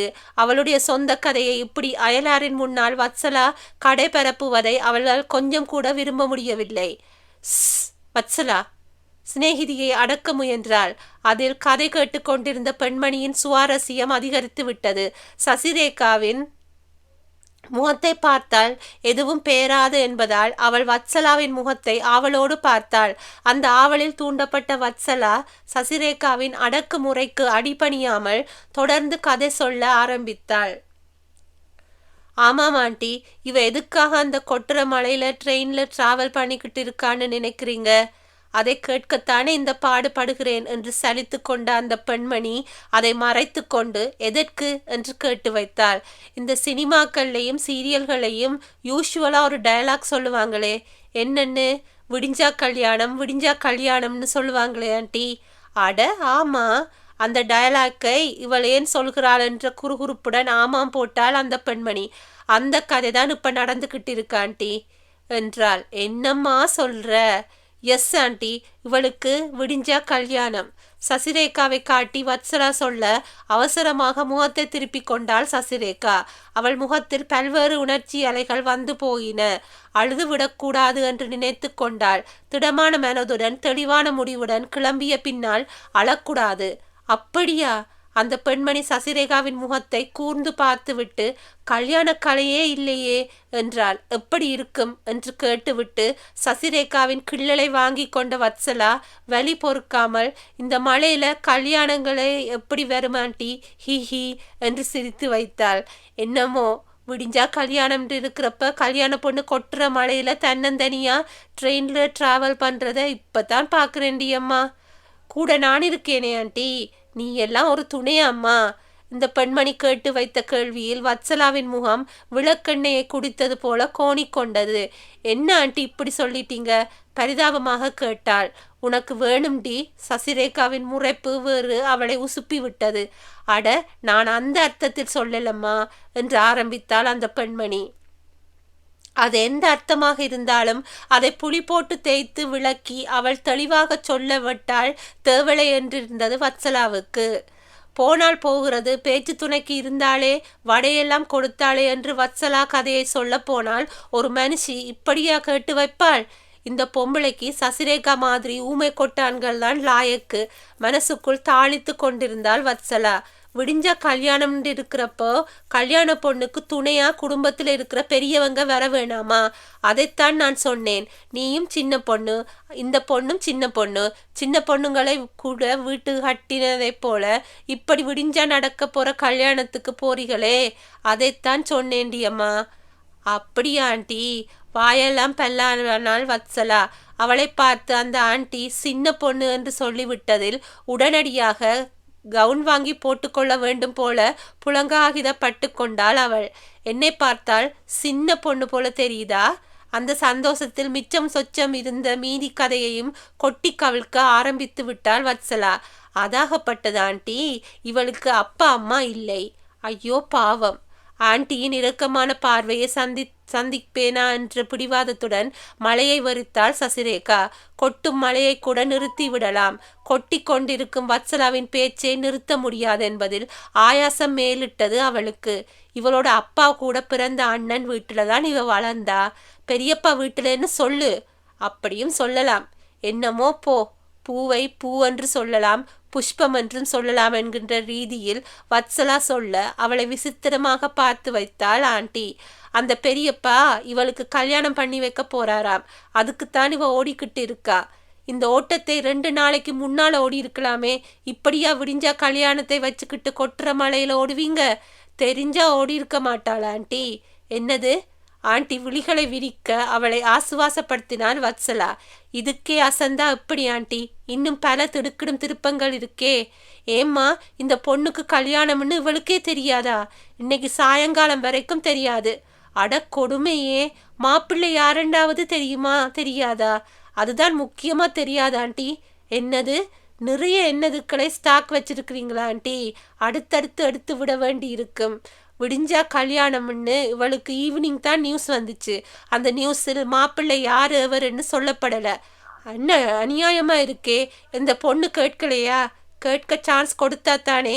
திடீர்னு ஃபோன் வந்துச்சு, விடிஞ்சா உனக்கு கல்யாணம்மா, சொந்த பந்தத்துக்கெல்லாம் பத்திரிக்கை வச்சாச்சு, ஊரே இங்க கூடியிருக்கு, விடியறதுக்குள்ள வந்து சேருன்னு ஒரு மனுஷன் ஃபோன் பண்ணினா இவ என்ன செய்வா? என்னது? சொன்னேன் இல்ல, இதுக்குத்தான் ஸ்டாக் வச்சிருக்க சொன்னேன். இந்த பொண்ணுக்கே தெரியாம கல்யாணம் பேசி முடிச்சு ஊருக்கெல்லாம் பத்திரிக்கை வச்சிருக்காங்களா? அந்த வயிற்றுச்சலை கேட்காதீங்க ஆண்டி. அதில் ஒற்றை பத்திரிக்கையை இவளுக்கு அனுப்பி வச்சா என்ன? எந்த தேதியில், எந்த இடத்துல, எந்த நேரத்தில், யாருக்கு கழுத்தை நீட்ட போகிறோம்னு இவளுக்கு தெரிஞ்சு வச்சிருப்பாள்ல. வத்சலா நியாயம் கேட்க ஆண்டி கூடுதலான பரிதாபத்துடன் சசிரேகாவை பார்த்தாள். அவளோ ஜன்னலின் கண்ணாடியில் பள்ளி போல ஒட்டி கொண்டாள். இப்படிப்பட்ட கல்யாணத்துக்கு இந்த பொண்ணு போகாட்டித்தான் என்ன? ஆற்றாமையுடன் ஆண்டி சொல்ல, அதைத்தான் நானும் சொன்னேன் ஆண்டி. இவ கேட்கல. என் தம்பி நாணயம் தவறாதவன். அவ பெத்த பொண்ணு நீ. உன்னை நம்பி வாக்கு கொடுத்து கல்யாணத்தை நிச்சயம் பண்ணிட்டேன். ஊரு உறவு முன்னால என்னை தலைகுனிய வச்சிடாதேன்னு இவளோட பெரியப்பா போனில் சொன்னாராம். இவங்க அப்பாவோட பேரை காப்பாத்தனும், பெரியப்பாவுக்கு நன்றி கடனை செலுத்தணுங்கிற கொற்ற மலையில டிராவல் ஏஜென்ட்டுக்கு ஃபோன் பண்ணி ட்ரெயின் டிக்கெட் ஏற்பாடு பண்ணிட்டா. தனியா அனுப்ப மனசில்லாம எனக்கும் டிக்கெட் போட சொல்லி நானும் கிளம்ப வேண்டியதாயிடுச்சு. நல்ல காரியம் பண்ணின அம்மா. உன் நல்ல மனசுக்கு நீ நல்லா இருப்ப. மனமாற வத்சலாவை ஆசீர்வதித்தாள் ஆண்டி. இது போன்ற ஆசீர்வாதங்கள் ஏன் தனக்கு கிடைக்கவில்லை என்று வேதனை கொண்டாள் சசிரேகா. அப்படி கிடைத்திருந்தால் இப்படியொரு இன்னல் அவளுக்கு வந்திருக்குமா? நீங்க 2 பேரும் படிக்கிறீங்களா? படிச்சு முடிச்சு வேலைக்கு போறோம் ஆண்டி. என்ன வேலை? ஐடி கம்பெனில தான். வேற எங்க? என்ஜினியரிங் சேர்ந்தப்ப எக்கச்சக்க சம்பளம் கொடுத்துக்கிட்டு இருந்தவங்க நாங்க என்ஜினியரிங்கை முடிச்சு வேலைக்கு வந்தவுடன் இத்துணுண்டு சம்பளத்தை கொடுக்குறாங்க. போதுங்கிற மனமே பொன் போன்றதம்மா. பழமொழி. இதே அங்கிள் சம்பளம் வாங்கி கொடுக்குறப்ப சொல்லிக்குங்க. இங்கே வேணாம். லேடிஸ் ஹாஸ்டல் இருக்கீங்களா? இப்போதைக்கு கொட்டுற மலையில ட்ரெயினில் டிராவல் பண்ணிக்கிட்டு இருக்கோம் ஆண்டி. இவளால் எப்படி இத்தனை சுவாதீனமாக ஜோக்கடித்து கொண்டு வர முடிகின்றதென்று பொறாமைப்பட்டு போனாள் சசிரேகா. பிரச்சனையின் உள்ளே இருப்பது அவள்தான், வத்சலா அல்ல என்ற உண்மை அவளுக்கு உரைத்தது. பிரச்சனைக்கு வெளியே இருப்பதனால்தான் வத்சலாவால் இலகுவாக இருக்க முடிகின்றது. ஏன் சசிரேகாவிற்கு மட்டும் இலகுவான மனம் கிடைக்கவில்லை? எப்போதும் பாரம் சுமந்து கொண்டிருக்கும் மனநிலையுடன் வாழும் வாழ்க்கையை அவள் வாழ காலம் ஏன் கட்டாயப்படுத்துகிறது? விதி ஏன் இந்த தலைவிதியை அவள் நெற்றியில் எழுதி வைத்தது? சிரிச்சு சிரிக்க பேசுறா வத்சலா. வெளியூரில் இருந்து சென்னைக்கு வேலை பார்க்கணும்னு வந்து சேர்ந்திருக்கோம். லேடிஸ் ஹாஸ்டலை விட்டால் தங்குறதுக்கு வேற இடமே கிடைக்காதே ஆண்டி. ஸோ நாங்கள் 2 பேரும் லேடிஸ் ஹாஸ்டல்ல தான் தங்கி இருக்கோம். சுயமா சம்பாதிச்சு சொந்த காலில் நிற்கிற பொண்ணு கல்யாண விஷயத்துல எதிர்த்து நின்று இருக்க வேணாமோ? அதற்காகத்தான் அங்குசாமி அந்த திருமணத்தை முடிவு செய்திருப்பாரோ என்ற ஐயம் கொண்டாள் சசிரேகா. அந்த 6 மாத காலமாக பிடித்ததை உண்டு, விரும்பிய உடைகளை உடுத்தி என்று சுதந்திரமாக அவள் சுய சம்பாத்தியத்தில் வாழ்ந்ததை பொறுக்க மாட்டாமல் தான் சிறையில் அவளை அடைக்க வழி செய்திருக்கின்றாரோ? என்னத்தை சொல்ல ஆண்டி. எங்க கூட வேலை பார்க்குற ஒருத்தன் பிரவீன் அப்படின்னு பேரு. அழகா ஹேண்ட்ஸமா இருப்பான், வசதியானவன். இவளை கல்யாணம் பண்ணிக்க ஆசைப்பட்டு இவகிட்ட கேட்டான். ஓகேன்னு சொல்லியிருக்கலாமே. நானா இருந்தா சொல்லியிருப்பேன். இவ பெரிய நாணயவாதி ஆட்டம் எங்க பெரியப்பாவை கேட்கணும்னு சொல்லிட்டா. அவனும் இவளோட பெரியப்பா வீட்டுக்கு பெண் கேட்டு போனான். என்னாச்சு? யாருக்கு தெரியும்? அந்த மனுஷன் தான் அதை பற்றி எதுவும் பேசாம உனக்கு விடிஞ்சா கல்யாணம், கிளம்பி வான்னு போனை போட்டுட்டாரே. அவன் பொன் கேட்டு போனதுனால்தான் இந்த முடிவுக்கு வந்தாரோ? அப்படித்தான் நானும் நினைக்கிறேன் ஆண்டி. அதனால்தான் இவளுக்கு இந்த கவலையும் தகவலையும் சொல்லாமல் மறைச்சு வச்சு வேலை பார்த்துட்டு இருக்கிறார்கள். விடிஞ்சா கல்யாணம், புறப்பட்டு வான்னு தகவலும் கொடுத்திருக்கிறார்கள். பாவம், இறக்கப்பட்டாள் ஆண்டி. சசிரேகாவின் முகம் கன்றியது. அந்த பிறவின் மீது அவளுக்கு என்றுமே ஈர்ப்பு இருந்ததில்லை. திருமணம் செய்து கொள்ள அவள் விருப்பம் தெரிவித்தான். இவள் பெரியப்பாவை கேட்க சொன்னாள், அவ்வளவுதான். அதற்கு மேல் பிரவீனுக்கு அவள் முக்கியத்துவம் கொடுத்ததில்லை. அதற்காகவா அங்குசாமி இப்படி ஒரு முடிவை எடுத்தார்? எங்கேயாவது கண்காணாத இடத்திற்கு ஓடிவிட்டால் என்ன என்ற வேகம் பிறந்தது அவளுக்கு. அவளை அடிமைப்படுத்த போகும் திருமணத்தில் இருந்து தப்பிக்க வேண்டும். எப்படி? அவள் மனம் அறிந்ததைப் போல் ரயில் நின்றுவிட சொன்னேனில்ல என்றாள் வத்சலா. ரயிலில் இருந்த ஆண் பிள்ளைகள் வெளியே எட்டி பார்த்துவிட்டு கதவை இறுக மூடி தாளிட்டார்கள். எந்த நேரத்துல நீ வாய் வச்சியோ? ரயில் நிசமாவே அந்துவான காட்டில் தான் நிக்குது, அழுத்து கொண்டாள் ஆண்டி. சுத்திலும் வெள்ளக்காடு. அங்கிள் நிலவரம் சொன்னார். எப்படியோ தொலையுது, இழுத்து போர்த்திக்கிட்டு படுங்க. நாங்க கிளம்பித்தான் வந்தோம். அத்துவான காட்டுல நடுராத்திரியில ரயில் நின்னுட்டா நாங்க என்ன பண்ணுவோம்? எப்படி எங்களால வர முடியும்னு சொல்லிக்கலாம். அங்கிளுக்கு வழி சொல்லி கொண்டிருந்தாள் ஆண்டி. தப்பிச்சடி நீ, உற்சாகமாக சொன்னாள் வத்சலா. இந்த கதையை நாமும் சொல்லிக்கலாம். உனக்கு மனசாட்சி உறுத்தாது. ஓகேயா? ஓகே தான் என்று சொன்னது சசிரேகாவின் மனது. தலைகளற்ற வானம்பாடி போல தன்னை உணர்ந்தாள் அவள். நிம்மதியுடன் கம்பளியை போர்த்தி கொண்டு படுத்தவள் சீக்கிரத்திலேயே தூங்கி போனாள். சசி, அம்மா சசி, சில்லிட்ட கைகள் கன்னத்தில் தட்டியதில் சிலிர்த்து போனவளாக கண் விழித்தாள் சசிரேகா. ரயில் பெட்டியில் எரிந்து கொண்டிருந்த விளக்கின் வெளிச்சத்தில் வெகு அருகாமையில் தெரிந்தது ஆண்டியின் முகம். என்ன ஆண்டி? கண்ணை கசக்கினாள். இவர் உன்னை தேடிக்கிட்டு வந்திருக்காருமா. ஆண்டியின் வார்த்தைகளில் சசிரேகாவின் தூக்கம் பறந்தோடியது. அரண்டு போனவளாக அவள் ஆண்டியின் சுட்டு விரல் காட்டிய திசையை பார்த்தாள். உயரமாக வாட்ட சாட்டமாக அவளையே பார்த்தபடி அவன் நின்றிருந்தான். யார் இவன்? திகைத்து போன சசிரேகா வத்சலா என்று குரல் கொடுத்தாள். நான் அப்பவே முழிச்சாச்சு. வத்சலா எழும்பி உட்கார்ந்திருந்தாள். யார் நீங்க? நடுக்கத்துடன் கேட்டாள் சசிரேகா. உங்க பெரியப்பா அனுப்பி வைத்திருக்கிறார். அவன் செல்போனை நீட்டினான். நடுங்கும் விரல்களுடன் அதை வாங்கி பார்த்தாள் சசிரேகா. அங்குசாமியின் செல்போன் நம்பர் அதில் ஒளிர்ந்து கொண்டிருந்தது. காதில் வைத்தாள். சசிதானே, உன்னை கூப்பிட வந்திருக்கிறவர் கூட கிளம்பி அன்னவாசலுக்கு வந்துரு. விடிஞ்சா நடக்க போற உன் கல்யாணம் தடையில்லாமல் நடந்தாகணும். உங்க அப்பன் பேரை காப்பாத்து. அதிகாரமாக உத்தரவிட்டார் அங்குசாமி. தப்பிக்க முடியாதா? தொய்ந்து போனவளாக செல்போனை அவனிடம் நீட்டிவிட்டு இயந்திரம் போல அவனை பின்தொடர்ந்தாள் சசிரேகா. பரிதாபத்துடன் அவளை பார்த்த ஆண்டியையும் அவள் பார்க்கவில்லை. பிரமை பிடித்தவளைப் போல பைகளை எடுக்காமல் போனவளை பின்தொடர்ந்து பைகளுடன் ஓடி வந்த வத்சலாவையும் அவள் கவனிக்கவில்லை. அவள் நினைவில் இருந்ததெல்லாம் தப்பிக்கும் மார்க்கம் இல்லாமல் அவள் விருப்பமில்லாத கல்யாணத்துக்கு மாட்டிக்கொள்ளப் போகிறாள் என்பதுதான். அவன் காரோடு வந்திருந்தான். காரில் ஏறப்போனவன் தடுமாறி விழப்போன போது தாங்கி பிடித்தான். விலகி ஏறி அமர்ந்தவளின் மனதில் ஏதோ ஓர் மோகம் வந்து தொலைத்தது. அத்தியாயம் 4. அடித்து ஊற்றிய மழை காரின் முன்பக்கம் பின்பக்க கண்ணாடிகளிலும் ஜன்னல்களின் கண்ணாடிகளிலும் பட்டு தளித்து சாறை சாறையாக வழிந்து கொண்டிருந்தது. காரின் பின்பக்க சீட்டில் சாய்ந்து கொண்ட சசிரேகாவின் மனதில் நல்ல வேளை கார் வந்து விட்டது என்ற நிம்மதி வரவில்லை. மாறாக இவனேன் வந்தான் என்று எரிச்சல் உண்டானது. இது நான் தானா? விக்கித்து போனாள் சசிரேகா. அவளது அடிமனதின் ஆசையை அவளது அந்த உணர்வு உணர்த்தியதில் காரின் முன்பக்க கண்ணாடியில் வழிந்து கொண்டிருந்த மழைநீர் தாரைகளை வெறுத்து பார்த்தவளின் மனதில் இனி தப்பிக்க முடியாது என்ற துக்கம் ஏற்பட்டது. அவள் மனதில் தப்பித்து விட வேண்டுமென்ற ஆசை இருந்திருக்கின்றது என்பதில் சோர்ந்து போனாள் சசிரேகா. கொட்டும் மழை வெள்ளத்தில் நின்றுவிட்ட ரயிலை காரணம் காட்டி அன்றைய இரவு பொழுதை அன்னவாசலுக்கு போகாமல் கடந்துவிட முடிந்தால் எவ்வளவு நன்றாக இருந்திருக்கும். அது முடியாமல் போய்விட்டது யாரால்? காரை ஓட்டிக்கொண்டிருந்தவனின் முதுகை வன்மத்துடன் முறைத்து பார்த்தாள் சசிரேகா. எல்லாம் இவனால் தான் என்ற கோபம் பொங்கியது. இவனை என்ன செய்தால் தகும் என்று பல்லை கடித்தபடி பார்வையை உயர்த்தியவளுக்கு தூக்கி வாரி போட்டது.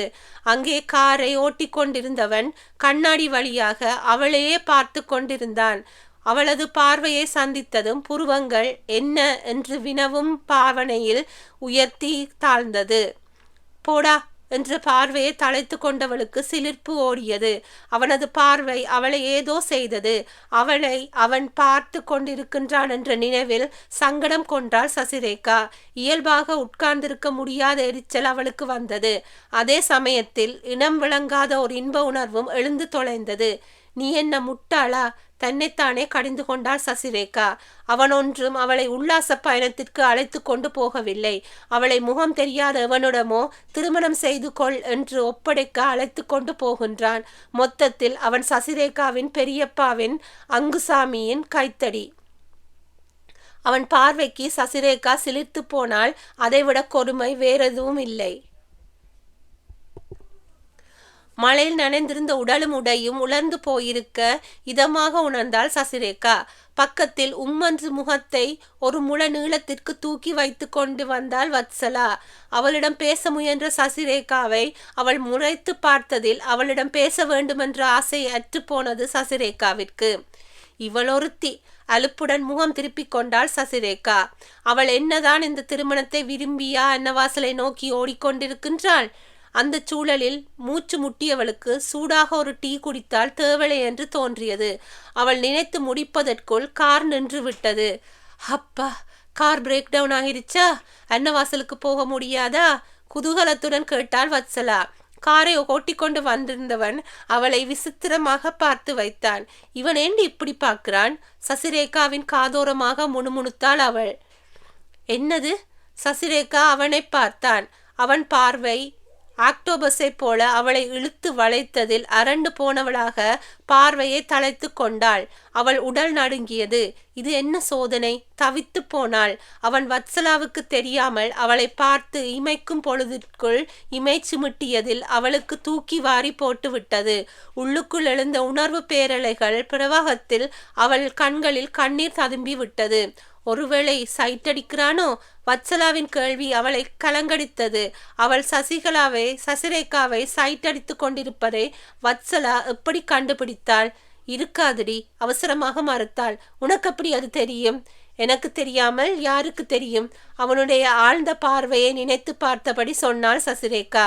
அந்த பார்வையின் ஆழம், அவளை உள்ளுக்கே இழுத்து போகும் வேகத்தை வத்சலாவால் உணர முடியுமா என்றிருந்தது அவளுக்கு. எனக்குத்தான் தெரியும், குண்டை தூக்கி போட்டாள் வத்சலா. உனக்கு தெரியுமா? சசிரேகாவுக்கு புரியவில்லை.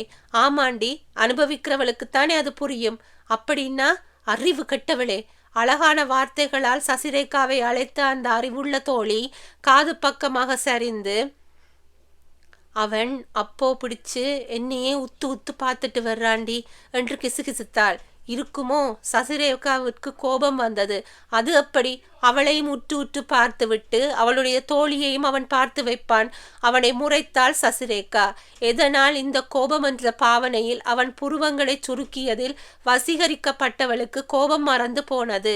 அவன் இயல்பாக வத்சலாவை பார்த்து வைக்க, பார் சசியின் கையை கிள்ளி வைத்தாள் வத்சலா. என்னத்தடி பார்க்க சொல்ற? இப்படித்தாண்டி இவன் என்னை உத்து உத்து பார்க்கிறான். ஓ, இந்த பார்வையைத்தான் இவ உத்து உத்து பார்க்கிற பார்வைன்னு சொல்கிறாளா? சிரிப்பு வந்தது சசிக்கு. அந்த நிலைமையிலும் சிரிக்க வைக்கும் அந்த ஆபத் பாந்தவனை நோக்கினாள். அவளை மட்டும் பிரத்யேகமாக அவன் பார்த்து வைத்ததில் அவளுக்கு குளிர் பிறந்தது. டீ சாப்பிடலாமா? மழை நேரத்தில் சூடா டீ குடிச்சா தெம்பா இருக்கும். அவன் என்னவோ சசிரேகாவை பார்த்தபடிதான் சொன்னான். ஆனால் வத்சலா அவளைத்தான் அவன் பார்ப்பதாக சாதித்து வைத்தாள். அவனுக்கு இருக்கின்ற கொழுப்பை பார்த்தியாடி? நான் டீ குடிக்கணும்னு இவனுக்கு என்னன்னு இவ்வளவு அக்கறை? இந்த அக்கறை வத்சலாவுக்கானது அல்ல என்று அவளுக்கு எப்படி புரிய வைப்பது என்று திணறிப்போனாள் சசிரேகா. அந்த பார்வையும் அக்கறையும் சசிரேகாவுக்கானது என்பதில் அவள் மனதில் இன்பம் கலந்த துன்பம் வந்தது. சூடாக டீ குடித்தால் தேவையில்லை என்று அவள் மனதில் நினைத்ததை அவன் எப்படி அறிந்தான்? அதையும் அவன் அறிந்தவனைப் போல அவள் விழிகளுக்குள் அவன் ஆழ்ந்து பார்த்ததில் நடுங்கி போனாள் சசிரேகா. இப்படி பார்த்து தொலைக்காதேடா. அவள் மனதில் வேண்டுகோள் வெட்டவில்லை போல. அவள் பார்வையை திருப்பாமல் அவளையே பார்த்தபடி கார் கதவை திறந்து விட்டான். அந்த சின்னஞ்சிறு ஓட்டலின் தாழ்வார பகுதியை ஒட்டி அவன் காரை நிறுத்தி இருந்ததால் சசிரேகாவும் வத்சலாவும் மழையில் நனையாமல் இறங்கிக் கொள்ள வசதியாக இருந்தது. சூப்பர்மேன்டி, எல்லாத்தையும் யோசிச்சு செய்கிறான், சிலாகித்தாள் வத்சலா. சசிரேகா அந்த சிலாகிப்பை விரும்பவில்லை. அவள் மனதில் எழுந்த அதே சிலாகிப்பை அவளால் வாய்விட்டு சொல்ல முடியாமல் இருக்கும் போது வத்சலா மட்டும் சொன்னால் அவளுக்கு எப்படி இருக்கும்? எங்கே டாய்லெட் இந்த பக்கம் இருக்கு? அவன் விசாரித்தான். அங்கே வேலை செய்து கொண்டிருந்த பையன் சுட்டு விரலை சுட்டி காட்டிய பகுதிக்கு நடக்காமல் சசிரேகாவை பார்த்தான். பெண்களின் பாதுகாவலனாக இருப்பதற்கு இவனை விட சிறந்தவன் எவரும் இல்லை என்று நினைத்து கொண்டாள் சசிரேகா. மனம் புரிந்து செயல்படுகின்றானே. நமக்குத்தாண்டே ரோட்டோரம் இருக்கேன்னு நினைக்காம கூட வர்ற பெண் பிள்ளைகளை பத்தியும் நினைச்சு பார்க்கிறான் பாரு. அங்கே நிற்கிறாண்டி அவன் என்றாள் வத்சலா. இல்லை, இங்கேதான், நமக்கு எதிரேதான் நிற்கிறான், எரிச்சலுடன் சொன்னாள் சசிரேகா. இப்படியா ஒருத்தி எல்லாவற்றிலும் முந்திரி கொட்டையாக முந்தி தொலைப்பாள்? அவனை பற்றி பாராட்டாக சசிரேகா நினைத்து முடிப்பதற்குள் அதை வாய்விட்டு சொல்லும் வத்சலாவின் சுதந்திரத்தின் மீது அவளுக்கு பொறாமையாக இருந்தது. அந்த சுதந்திரம் ஏன் சசிரேகாவிற்கு இல்லாமல் போனது? பெருமூச்சுடன் மழையை வரித்தவளின் உள்ளுணர்வு உறுத்தியதில் சட்டென்று திரும்பி அவனை பார்த்தாள். அவன் அவளைத்தான் பார்த்து கொண்டிருந்தான். அந்த பார்வை அவள் மனதில் காயத்திற்கு ஒத்தடம் கொடுப்பதைப் போல இருந்தது. அவள் நடுங்கி போனாள். கொட்டும் மழையில் குளிர் அவளது உடலை தாங்காமல் மனதை தாக்கியது.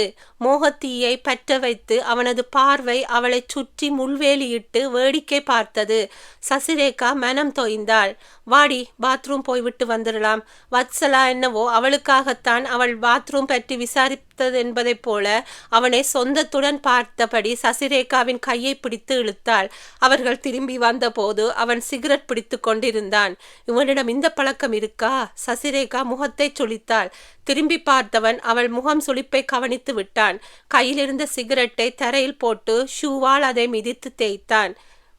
யூஷுவலா நான் ஸ்மோக் பண்றதில்ல. எப்போதாவது ஒரு முறை டென்ஷனா இருக்கிறப்ப இதே போல குளிர் சமயங்கள்னு ஸ்மோக் பண்ணுவேன். குற்றம் புரிந்து விட்டவனைப் போல அவன் விளக்கம் சொன்னதில் சசிரேகாவின் மோகம் அதிகரித்தது. அவள் உதட்டை கடித்து கொண்டு கொட்டும் மழைநீரை துக்கத்துடன் பார்த்து வைத்தாள். அடிக்கும் மழைநீர் அவளை கரைத்து விட்டாள் என்ன என்ற ஏக்கம் அவளை தாக்கியது. அவளை ஈர்க்கும் அவனது ஒவ்வொரு செய்கையிலும் அவளது மனம் பதறியது. எதற்காக அவளை அழைத்து போகின்றான் என்பதை அவன் அறிவான்தானே. அப்புறம் ஏன் அவள் மனதை அசைத்து பார்க்கின்றான்? கொன்றுவிடு என்னை! வெறுப்புடன் அவனை முறைத்தாள் சசிரேகா. அதீத மோகத்தினால் பிறந்த வெறுப்பு அது என்பதை உணராத அவன் திடுக்கிட்டு போனான். இனி ஸ்மோக் பண்ண மாட்டேன். அவளது விழிகளுக்குள் ஊடுருவி துளைப்பதைப் போல பார்த்தபடி வாக்கு கொடுத்தான். அவன் பார்வை அவளின் மன்னிப்பை யாசித்தது. பார்க்கிறதை பாரேன். சசிரேகாவின் காதோரமாக வத்சலா கிசுகிசுத்தாள். சசிரேகா திடுக்கிட்டு போனாள். அவன் சசிரேகாவை பார்ப்பதை வத்சலா பார்த்து விட்டாளா? அதில்லடி. பதட்டத்துடன் விளக்கம் சொல்ல முயன்றவளை கையமர்த்தி தடுத்தாள் வத்சலா. நீ ஒன்னும் அவனுக்காக வக்காலத்து வாங்க வேண்டாம். நம்மளை பிக்கப் பண்ணுகிறேன் பேர்வழின்னு இவன் ட்ரெயினுக்கு வந்தப்ப இருந்து இப்படித்தான் பண்ணி தொலைக்கின்றான். ஆல்ரெடி எனக்கு ஆள் இருக்குன்னு இவனுக்கு யாரடி சொல்றது? கிழிஞ்சது போ. சசிரேகாவுக்கு அந்த இக்கட்டான நிலைமையிலும் சிரிப்பு வந்து தொலைத்தது. இதைத்தான் இடுக்கண் வருகால் நகுக என்று வள்ளுவர் சொல்லி வைத்தாரா? இந்த இடுக்கண் எது என்பதை நினைத்து பார்த்தவளுக்கு அந்த சிரிப்பு தொலைந்து போனது. வத்சலாவுக்கு ஆள் இருப்பதால் தான் அவன் அறிய மாட்டான். சசிரேகாவிற்காக காத்திருக்கும் ஆளை பற்றியுமா அவன் அறிய மாட்டான்? அவளுக்கான சூடான டீ கப்பை ஏந்தி வந்தவனின் சொந்தமான பார்வை இல்லை என்று சொன்னதில் கொதித்து போனாள் சசிரேகா. அவளது மனதை வருடிய அவனது பார்வை அவளுக்குள் கனன்று கொண்டிருந்த மோகத்தீயை கிளறி விட்டதில் அவள் சாம்பலாகி விடுவோமோ என்று பயந்து போனாள். இவன் என்ன எனக்குள் மோகத்தீயை பற்ற வைத்து அதில் குளிர்காய நினைக்கின்றானா? வெறுப்பு நிரம்பிய அவளது பார்வையில் அவனது புருவங்கள் முடிச்சிட்டன. என்ன என்று வினவும் பாவனையில் அவனது புருவங்கள் ஏறி இறங்கியதில் வசீகரிக்கப்பட்ட சசிரேகாவிற்கு இவையெல்லாம் விடியும் வரைதான் கிடைக்கும் என்று துன்பமாக இருந்தது. கொதிக்குது என்று டீயை காட்டினாள். என் மனதை விடவா கொதிக்கப் போகுது? சசிரேகா மௌனமாக டீ கப்பை வாங்கி கொண்டாள். அவள் விரல் மீது அவள் விரல் பட்டதில் தீப்பிடித்ததைப் போல இருந்தது அவளுக்கு. லேசான ஸ்பரிசம் கூட அவளை இந்த அளவுக்கு படுத்தி வைக்குமா? ரொம்பத்தான் அக்கறை. நொடித்தபடி டீ கப்பை வாங்கி கொண்டாள் வத்சலா. என்னங்க செய்யறது? கூட வந்திருக்கீங்களே என்றான் அவன். சசிரேகாவுடன் அவள் வந்திருப்பதை அவன் சுட்டி காட்ட வத்சலாவோ வேறு விதமாக அர்த்தம் சொன்னாள். இருந்தாலும் இவனுக்கு இத்தனை கொழுப்பு ஆகாதடி. நான் இவன் கூட வந்திருக்கேனாம் நினைப்பு தாண்டி இவனுக்கு. இவள் கொஞ்ச நேரம் வாயை மூடிக்கொண்டிருந்தால் தேவல. அலுப்பாக இருந்தது சசிரேகாவிற்கு. எதையும் இலகுவாக எடுத்துக்கொள்ளும் வாழ்க்கை வாய்க்க பெற்ற பாக்கியசாலி இவள் என்று நினைத்து கொண்டாள் சசிரேகா. வத்சலாவிற்கு சசிரேகாவின் மன போராட்டத்தை பற்றி தெரியாது. சின்னஞ்சிறு வயதில் அவளுக்காக பார்த்து பார்த்து செய்த பெற்றோர் 8 வயசில் சசிரேகாவை விட்டு பிரிந்து சென்று விட்டார்கள். அதன் பின்னால் கேட்பார் இல்லாத அனாதையாக அங்குசாமியின் வீட்டில் இடிசோறு சாப்பிட்டு வளர்ந்தவள் அவள். அவளுக்கான படிப்பு கூட எங்கே அவளுடைய தாய்மாமன் அதை காரணம் சொல்லி கோர்ட்டை அணுகி அவளை கைப்பற்றி கொண்டு போய் விடுவானோ என்பதற்காக தடை விதிக்கப்படாமல் அவளுக்கு கிடைத்ததுதான். இந்த சூழ்நிலையில் அவள் என்னத்தை படித்து கிழிக்கப் போகிறாள் என்றுதான் பானுகீதா நினைத்தாள். அருமையான குடும்ப சூழலை கொடுத்தும் அவள் பெற்ற மலர்கொடியும் மாலதி +2 கூட தாண்டவில்லையே. அப்படி இருக்கும் போது வீட்டில் ஏவும் வேலைகளை செய்யும் வேலைக்காரியாக இருக்கும் சிறுமி சமையலறை மூலையில் ஒண்டியபடி என்னத்தை படிக்க முடியும்? சசிரேகா படித்தாள். மலர்கொடியும் மாலதியும் தாண்டாத +2 தாண்டினாள். கல்லூரியில் காலடி வைத்தாள். நெஞ்சுவலி வந்தது பானுகீதாவுக்கு. அதற்கு விடமாட்டேன் என்று ருத்ர தாண்டவம் ஆட அங்குசாமி அன்னவாசரின் சொத்து என்று அங்குசத்தை கொண்டு அந்த ருத்ர தாண்டவத்தை அடக்கி நிறுத்தினார்.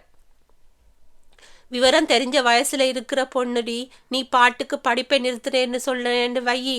அந்த காட்டத்தை மனசுல போட்டுக்கிட்டு இவ மேஜர் ஆனவுடன் தாய்மாமன் பின்னாலேயே போயிட்டான்னா என்னடி செய்யறது? அவ அப்பன் கூட பிறந்த அண்ணன், ரத்த சம்பந்தம், அது இதுன்னு சொல்லி அவ மனசை கரைச்சு வச்சிருக்கேன் பானு. கெடுத்து போடாதே. படிக்க வச்சா மட்டும் இவன் தாய்மாமன் பின்னாலேயே போகாம இவன் நின்றுடுவாளா? நன்றி கடன்னு சொல்லி நம்ம காலடியிலே விழ வச்சிட மாட்டேனா? சொன்னதை செய்து விட்டார் ரங்குசாமி என்ற நினைவில் மனம் கசந்தாள் சசிரேகா. நிமிர்ந்து பார்த்தபோது அவள் முகத்தில் தெரியும் உணர்வுகளை அவதானித்தபடி அவளையே அவன் பார்த்து கொண்டிருப்பது அவள் விழிகளில் பட்டது. அவளது அந்தரங்க மனதில் அவன் எட்டி பார்ப்பதைப் போல உணர்ந்தவளுக்கு எரிச்சல் வந்தது. எல்லாம் இவனால்தான். அவளது அனைத்து துன்பங்களும் அவனை காரணமாக்கி முறைத்தாள் அவள். நான் என்ன செய்தேன்? எங்கோ பார்த்தபடி சன்ன குரலில் அவளுக்கு மட்டும் கேட்கும்படி அவன் விசாரித்த விதத்தை அவளுக்கு பிடித்து தொலைத்திருந்தது. இந்த சொந்தம் நிலைக்காத சொந்தம். அவளுக்குள் வலி உண்டானது. இழப்பை குறித்த நிச்சயம் மிகுந்த வலி அது. இந்த மோகத்திற்கு எதிர்காலம் இல்லை என்பதை உணர்ந்திருந்ததால் வந்த வலி அது. இதோ அவளுடைய முகம் பார்த்து அவளுக்கான தேவைகளை கண்டுணர்ந்து பார்த்து பார்த்து செய்கின்றவன் இந்த இரவு பயணம் முடிந்து விட்டால் வரும்போது அவளுக்கு யாரோ ஒருவனாக விலகிச் செல்ல போகின்றான். எத்தனையோ வருடங்களுக்கு பின்னால் அவளுக்காக யோசித்து செயல்படவும் ஓர் உயிர் இருக்கின்றது என்று அவள் உணர்த்தியவன் அவன். அவளுக்கு மோகத்தீயை பற்ற வைத்தவன் தகிக்கின்ற அந்த தீயை பற்றி உணராமல் அவளை அவளுடைய பெரியப்பாவின் காலடியில் தள்ளப் போகின்றான். இந்த பார்வையும் சொந்தமும் அதுவரைக்கும் தான். சசிரேகா அவனை திரும்பி கூட பார்க்காமல் காரில் ஏறிவிட்டாள். வத்சலா அவனை மிதப்பாக பார்த்தபடி சசிரேகாவின் பக்கத்தில் உட்கார்ந்து அவன் வத்சலாவையே பார்த்ததை வைத்த கண் வாங்காமல் பார்த்து கொண்டிருப்பதாக புகார் சொன்னாள். இவ வேற நேரங்காலம் புரியாம காமெடி பண்ணிக்கிட்டு கொட்டும் மழையில் வத்சலாவை தள்ளி விட்டால் என்ன என்ற கொலை வரிவா மிகுந்தது சசிரேகாவிற்கு. அது புரியாமல் தொணத்து கொண்டிருந்த வத்சலா சசிரேகாவின் பார்வையை கண்டதும் அரண்டு போனவளாக, என்னடி என்றாள். பேசாம வாயை மூடிக்கிட்டு வரப்போறியா இல்லையா? சசிரேகா சீறினாள். மாட்டேன் என்று வத்சலா சொல்வாளா என்ன? அந்த கும்மிருட்டு மலையில் சசிரேகா அவளை தள்ளிவிட தயங்கவும் மாட்டாள் என்று வத்சலாவின் உள்ளுணர்வு அவளை எச்சரித்ததில் அவள் வாயை பசை போட்டு ஒட்டியதைப் போல இறுக்கமாக மூடிக்கொண்டாள். சசிரேகாவையே தீர்க்கமாக பார்த்தபடி டிரைவிங் சீட்டில் உட்கார்ந்திருந்தவன் கண்ணாடியை சரி செய்ததில் வியூ பார்க்கின்றான் என்று பல்லை கடித்தாள் சசி. அது அவளுக்கு பிடித்தமானதாகவும் ஆக தொலைத்திருந்தது. அவளது மனம் ரணமானது. இது போன்ற தருணத்தினால்தான் அவள் மிக நுண்ணிய காதல் உணர்வுகளை நுகர வேண்டும். இரக்கமற்ற விதியை எண்ணி நொந்து போனாள் சசிரேகா. வாழ்க்கை குரூரமானது என்று அவளுக்கு தோன்றியது. காலம் கடந்த பரிசுகளால் யாருக்கு என்ன லாபம் ஏற்பட போகின்றது? கண்ணாடியில் தெரிந்த அவன் முகம் அந்த மலையிருட்டின் இடையே கடந்து போகும் வாகனங்களின் ஒளி வெள்ளத்தில் ஏற்படும் சிறு வெளிச்சத்தில் அவள் முகத்தை தேடி பார்த்து கொண்டிருந்ததில் மனம் வதங்கி போனாள் சசிரேகா. அவன் உணர்வுகளுடன் விளையாடுகின்றான் என்று தோன்றியது அவளுக்கு. அவளை பற்றி அவன் என்னதான் நினைத்து கொண்டிருக்கின்றான் என்ற சினம் அவளுக்குள் உண்டானது. கண்களை இறுக மூட முயன்றாள் அவள். மூடிய கண்களுக்குள் வசீகரமாக புருவங்களை உயர்த்தியபடி அவன் வந்து நின்றான். சட்டென விழி திறந்து விட்டாள் சசிரேகா. கடந்து போன காரின் வெளிச்ச வெள்ளத்தில் அவன் முகம் தெரிய திரும்பவும் விழிகளை மூடிக்கொண்டாள். இந்த துன்பம் கொள்ள என்ன காரணம்? காரின் சிட்டி பாட்டில் கேட்டது. போய் அவனிடமே கேள் என்று கோபத்துடன் நினைத்து கொண்டாள் சசிரேகா. அவளுடைய துன்பம் என்னவென்பதை அறிந்தவன் தானே அவன். அத்தியாயம் 5. கண்ணா, உன்னை தேடுகிறேன் வா, காதல் குயில் பாடுகிறேன் வா, உன்னோடுதான் வாழ்க்கை, உள்ளே ஒரு வேட்கை. வேட்கை ததும்பும் அவன் பார்வையில் தோய்ந்து போனாள் சசிரேகா. இது கொடுமை. கண்ணுக்கு முன்னால் அவள் தலைகீழாய் பாய வேண்டிய பள்ளத்துக்கு காத்திருக்கிறது. அவள் கைப்பிடித்து இழுக்கும் காதல் வரிகளை காதில் கேட்டு தொலைக்கின்றன. எதற்காக இந்த பாடல்? எதற்காக இந்த பாடு? இவன் குரூரமானவன். உள்ளே கிளறும் மோகத்தீயில் கருகிச் சருகாகும் அவளது காதல் மனதை பற்றி கவலைப்படாமல் கிடைத்திருக்கும் சிறு வாய்ப்பில் அவள் மனதில் தீ மூட்டி பார்க்கின்றான். அது வெறும் தீயல்ல, மோகத்தீ. கொழுந்து விட்டு எரியும் அந்த தீயில் அவள் விழுந்து மடிவதை பற்றிய கவலை ஏதும் அவனிடம் இல்லை. உன்னை கல்யாணம் பண்ணிக்கலாம் என்று நினைக்கிறேன் என்ற மிதப்பான வார்த்தைகளுடன் பிரவீன் அவன் மனதில் வந்தான். அவனால் இத்தகைய மோகத்தீயை அவள் மனதில் மூட்ட முடியவில்லையே. அது ஏன்? சசிரேகாவிற்கு காரணம் விளங்கவில்லை. பிரவீனிடம் ஒரு கர்வம் தென்பட்டது. அவளுடைய நிராதரவான நிலைமையை பற்றி அவன் அறிந்திருந்தான். அவளுக்கு வாழ்க்கை பிச்சை போடும் தயாளன் போல முகத்தை வைத்து கொண்டு அவளை திருமணம் பண்ணி கொள்ளலாம் என்று அவன் முடிவெடுத்திருப்பதாக அறிவித்தான். வெறும் வாய் வார்த்தைக்கு கூட என்னை திருமணம் பண்ணி கொள்ள உனக்கு விருப்பமா என்று அவன் கேட்கவில்லை. காலத்தின் ஓட்டத்தில் சசிரேகா நிமிர்ந்து நிற்க கற்று கொண்டிருந்தாள்.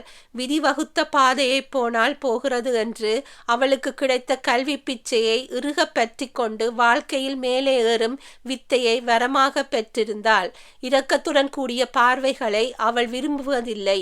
அவற்றை உதாசீனப்படுத்தி விட்டு நகர்ந்து விடுவாள். பிரவீனிடம் அதைத்தான் செய்தாள். என்னை கல்யாணம் பண்ணிக்கலாம்னு நீங்க நினைச்சால் மட்டும் போதாது. வேற யார் நினைக்கணும்? நீ நினைக்கணுமா? அவனுடைய எகத்தாளமான கேள்வியில் நீ நினைக்காமல் என்ன செய்ய போகிறாய் என்ற கேள்வி தொற்றி நின்றது. என்ன ஒரு ஆணவம்! கொதித்து போனாள் சசிரேகா. உன்னை பற்றி எனக்கு தெரியும். அப்பா அம்மா இல்லையாமே, சொந்தக்காரங்கள் தயவுல படிச்சியாமே. இப்படிப்பட்ட பின்புலமுள்ள சசிரேகாவை அவன் திருமணம் செய்து கொள்வது என்பது மிகப்பெரிய விஷயம் என்பதைப் போல முகத்தை வைத்து கொண்டு அவன் பேசி வைத்தான். எடுத்த எடுப்பிலேயே அவளை நீ வா போ என்று ஏக வசனத்தில் அவன் அழைத்ததை நினைத்து பார்த்தாள். எதனால் இப்படி அழைத்தான்? உரிமையினாலா? இல்லை அவளுக்கு இந்த மரியாதை போதும் என்ற அலட்சியத்தினாலா? சசிரேகாவிற்கு என்னமோ முன்னதை விட பின்னதுதான் காரணமாக இருக்க முடியும் என்று தோன்றியது. அவர் பெரியப்பா நினைக்கணும். அவள் கண்டிப்புடன் சொன்னாள். அவளது கண்டிப்பை விரும்பாத சிடுசிடுப்பு அவன் முகத்தில் வந்தது. இன்னமும் சசிரேகாவின் நினைவில் இருக்கின்றது. என்ன நீ?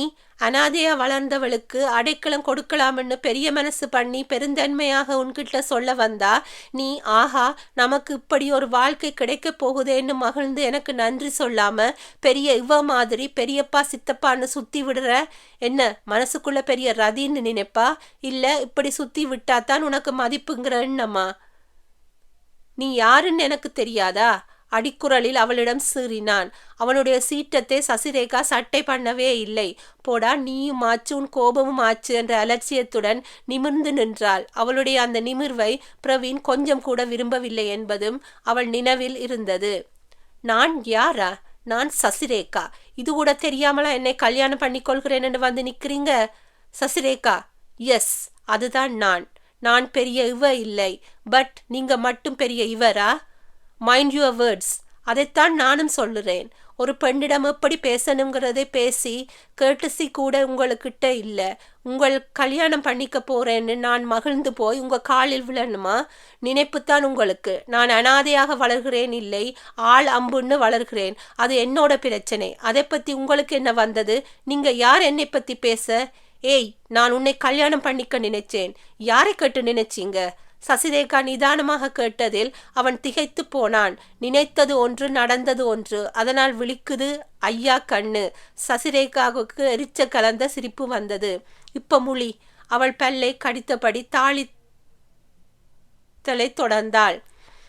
இந்த ஏன்னு கூப்பிடுறதையெல்லாம் என்னிடம் வைத்துக்காதுங்க.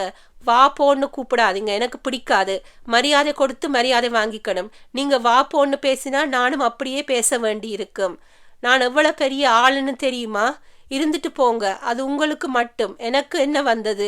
இன்னைக்கு உங்க பக்கம் இருக்கிற காலம் என் பக்கம் வந்து நின்னா என் தலைவிதியே மாறிடும்.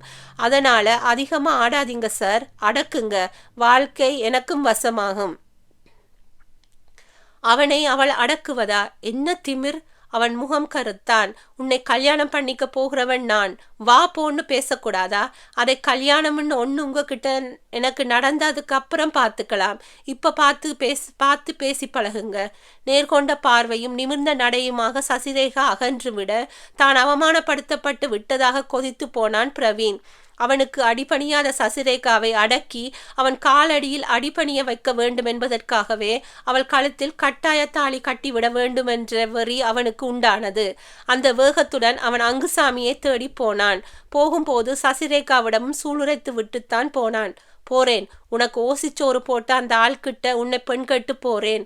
ஒற்றை பைசா செலவில்லாமல் உன்னை தள்ளிவிட அவனுக்கு வழி கிடைச்சா அந்த ஆள் வேண்டாம்னு நான் சொல்ல போறான்.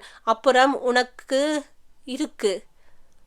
அப்படியும் நடந்து விடுமோ? சசிரேகா நடுங்கித்தான் போனாள். அப்படி எதுவும் நடக்கவில்லை. மாறாக அதையும் விட மோசமாக விடிந்தால் கல்யாணம். விடிவதற்கு வந்து சேர் என்று தகவல்தான் வந்து சேர்ந்தது. குளிர்தா? ஏசியை குறைக்கவா? கண்ணாடி வழியே அவளை பார்த்தபடி கேட்டான் அவன். சசிரேகா முறைத்தாள். அரை தூக்கத்துடன் சரிந்திருந்த வத்சலா அதை கவனிக்கவில்லை. அவளது முறைப்பை அவனது ஆழ்ந்த பார்வை எதிர்கொண்டதில் கலவரமாகி போனாள் சசிரேகா. நான் உங்கள் எதிரி இல்லை, சன்ன குரலில் முணுமுணுத்தாள் அவள். சசிரேகா வத்சலாவை பார்த்தாள். அரை தூக்கம் முழு தூக்கமாகிவிட அவள் ஜன்னலோரமாக சரிந்து தூங்க ஆரம்பித்திருந்தாள்.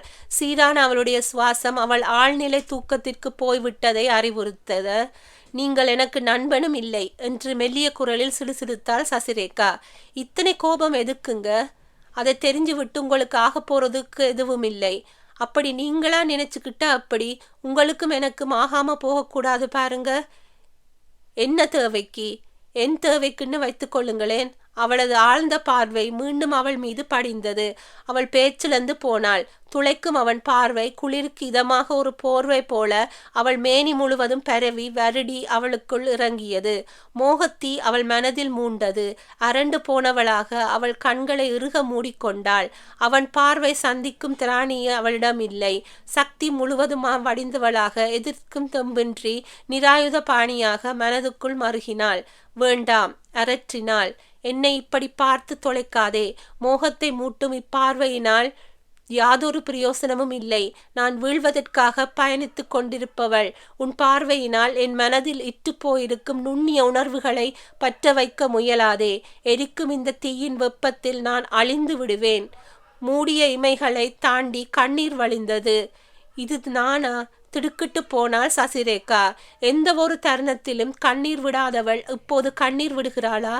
எதற்காக? எந்தவித எதிர்பார்ப்புகளும் இல்லாமல் ஓர் துறவியை போன்ற மனநிலையுடன் தானே அவள் கிளம்பி வந்தாள். ரெங்கசாமி பெற்ற மகள் பெரியவர்களின் பேச்சை மீற மாட்டாள் என்பதை உற்றார் உறவினர் முன் நிரூபிக்க வேண்டும் என்றுதானே அவள் கிளம்பி வந்தாள். அப்படி இருக்க எதற்காக அவள் அழுகிறாள்? அவளது கன்னத்தில் படிந்த வெப்பமான விரல்களில் கடினமான ஸ்பரிசத்தில் பதறிப்போய் இமை திறந்தாள் சசிரேகா. மின்வெட்டும் நேரத்திற்குள் அவள் கன்னத்தில் படிந்திருந்த கண்ணீரை துடைத்து விட்டு விலகி கொண்டன அவனது விரல்கள். அவளுக்கு தூக்கி வாரி போட்டது. அவன் விரல் பட்ட இடங்கள் நடந்த நிகழ்வை நினைவுபடுத்தியதில் சூடாகி போனாள் அவள். என்ன இது? சீறினாள். அழாதீங்க ப்ளீஸ்.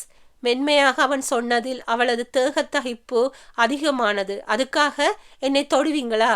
கண்ணீரைத்தானே துடைத்தேன். கன்னத்தை தொட்டு துடைக்காதீங்க. கன்னத்தைத்தானே தொட்டேன். சன்னமாக அவன் கேட்டு வைத்ததில் அவள் தடுமாறி போனாள். இது போன்ற உரையாடல்கள் அவளுக்கு பழக்கமில்லை என்பது ஓர் புறம் இருக்க, அவள் கேட்ட கேள்வியில் அவளுக்கு பட்டாம்பூச்சிகள் பறப்பதை போன்ற நூதன உணர்வு எழுந்து அவளை ஆட்டி படைத்தது. இவனை ஏன் நான் பார்த்து தொலைத்தேன்? மருகினாள் சசிரேகா. எது அவளை அவன் பக்கமாக ஈர்த்தது என்று யோசித்து பார்த்தாள். யோசிக்க அவள் அவன் பார்த்த முதல் பார்வையிலேயே விழுந்து விட்டாள் என்பது புரிந்து தொலைந்தது. எல்லையற்ற வசீகரத்துடன் அவள் விரும்பும் ஆண்மகனின் வடிவாக அவள் முன்னால் வந்து தொலைந்திருந்தவனை அவள் விருப்பத் தொடங்கி விட்டதை அவள் உணர்ந்தாள். சசி, உனக்கு எப்படிப்பட்ட ஹஸ்பண்ட் வேணும்? லேடிஸ் ஹாஸ்டலில் ஒரு பௌர்ணமி நிலாச்சோறு விருந்தின் போது வட்டமாக உட்கார்ந்திருந்த பெண்கள் வாயடித்தார்கள். யாருக்கு எப்படிப்பட்ட தோற்றத்துடன் கணவன் வாய்க்க வேண்டும் என்று அவர்கள் கலந்துரையாட ஆரம்பித்த போது ராதிகா சசிரேகாவிடம் இந்த கேள்வியை கேட்டாள்.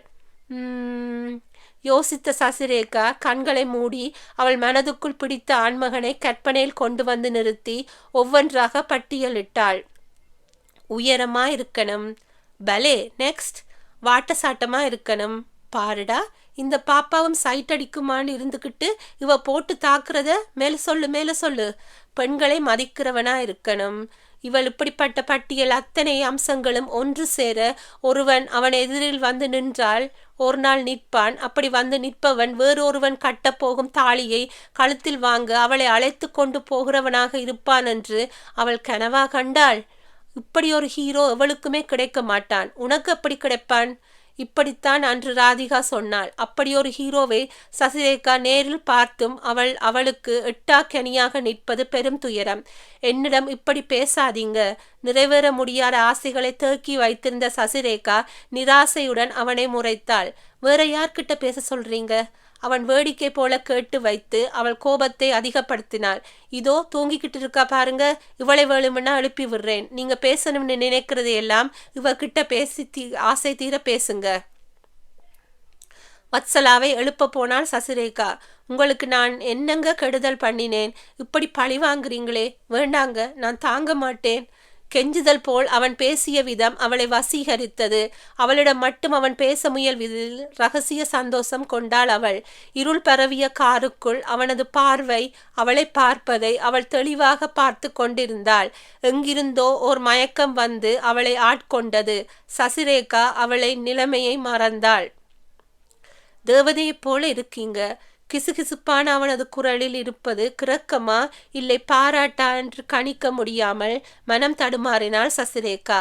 அவளது குரல் அவளுக்கும் அவனுக்குமான இரகசிய உலகத்துக்கு பாலமிட்டு அவளை அழைத்து சென்றது. உங்களை நேரில் பார்த்ததும் அசந்துட்டேன். அப்பா, என்ன மாதிரியான அழகு! ஆளை அடிச்சு போடுற அழகு. நீ அடிப்பாயாடா? கேட்க விரும்பினாள் அவள். விரும்பியதெல்லாம் நிறைவேறவா செய்கின்றது?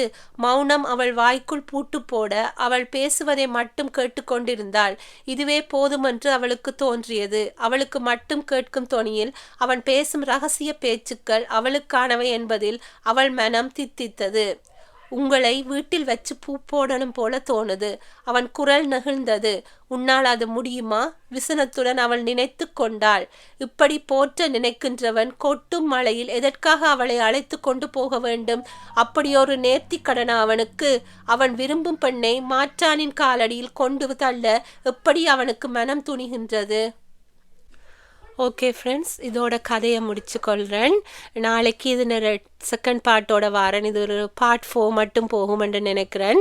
நாளைக்கு இதோட செகண்ட் பார்ட்டோட வரும் வரைக்கும் உங்களிடமிருந்து விடை கூறி விடை பெறுவது உங்கள் பிரியா.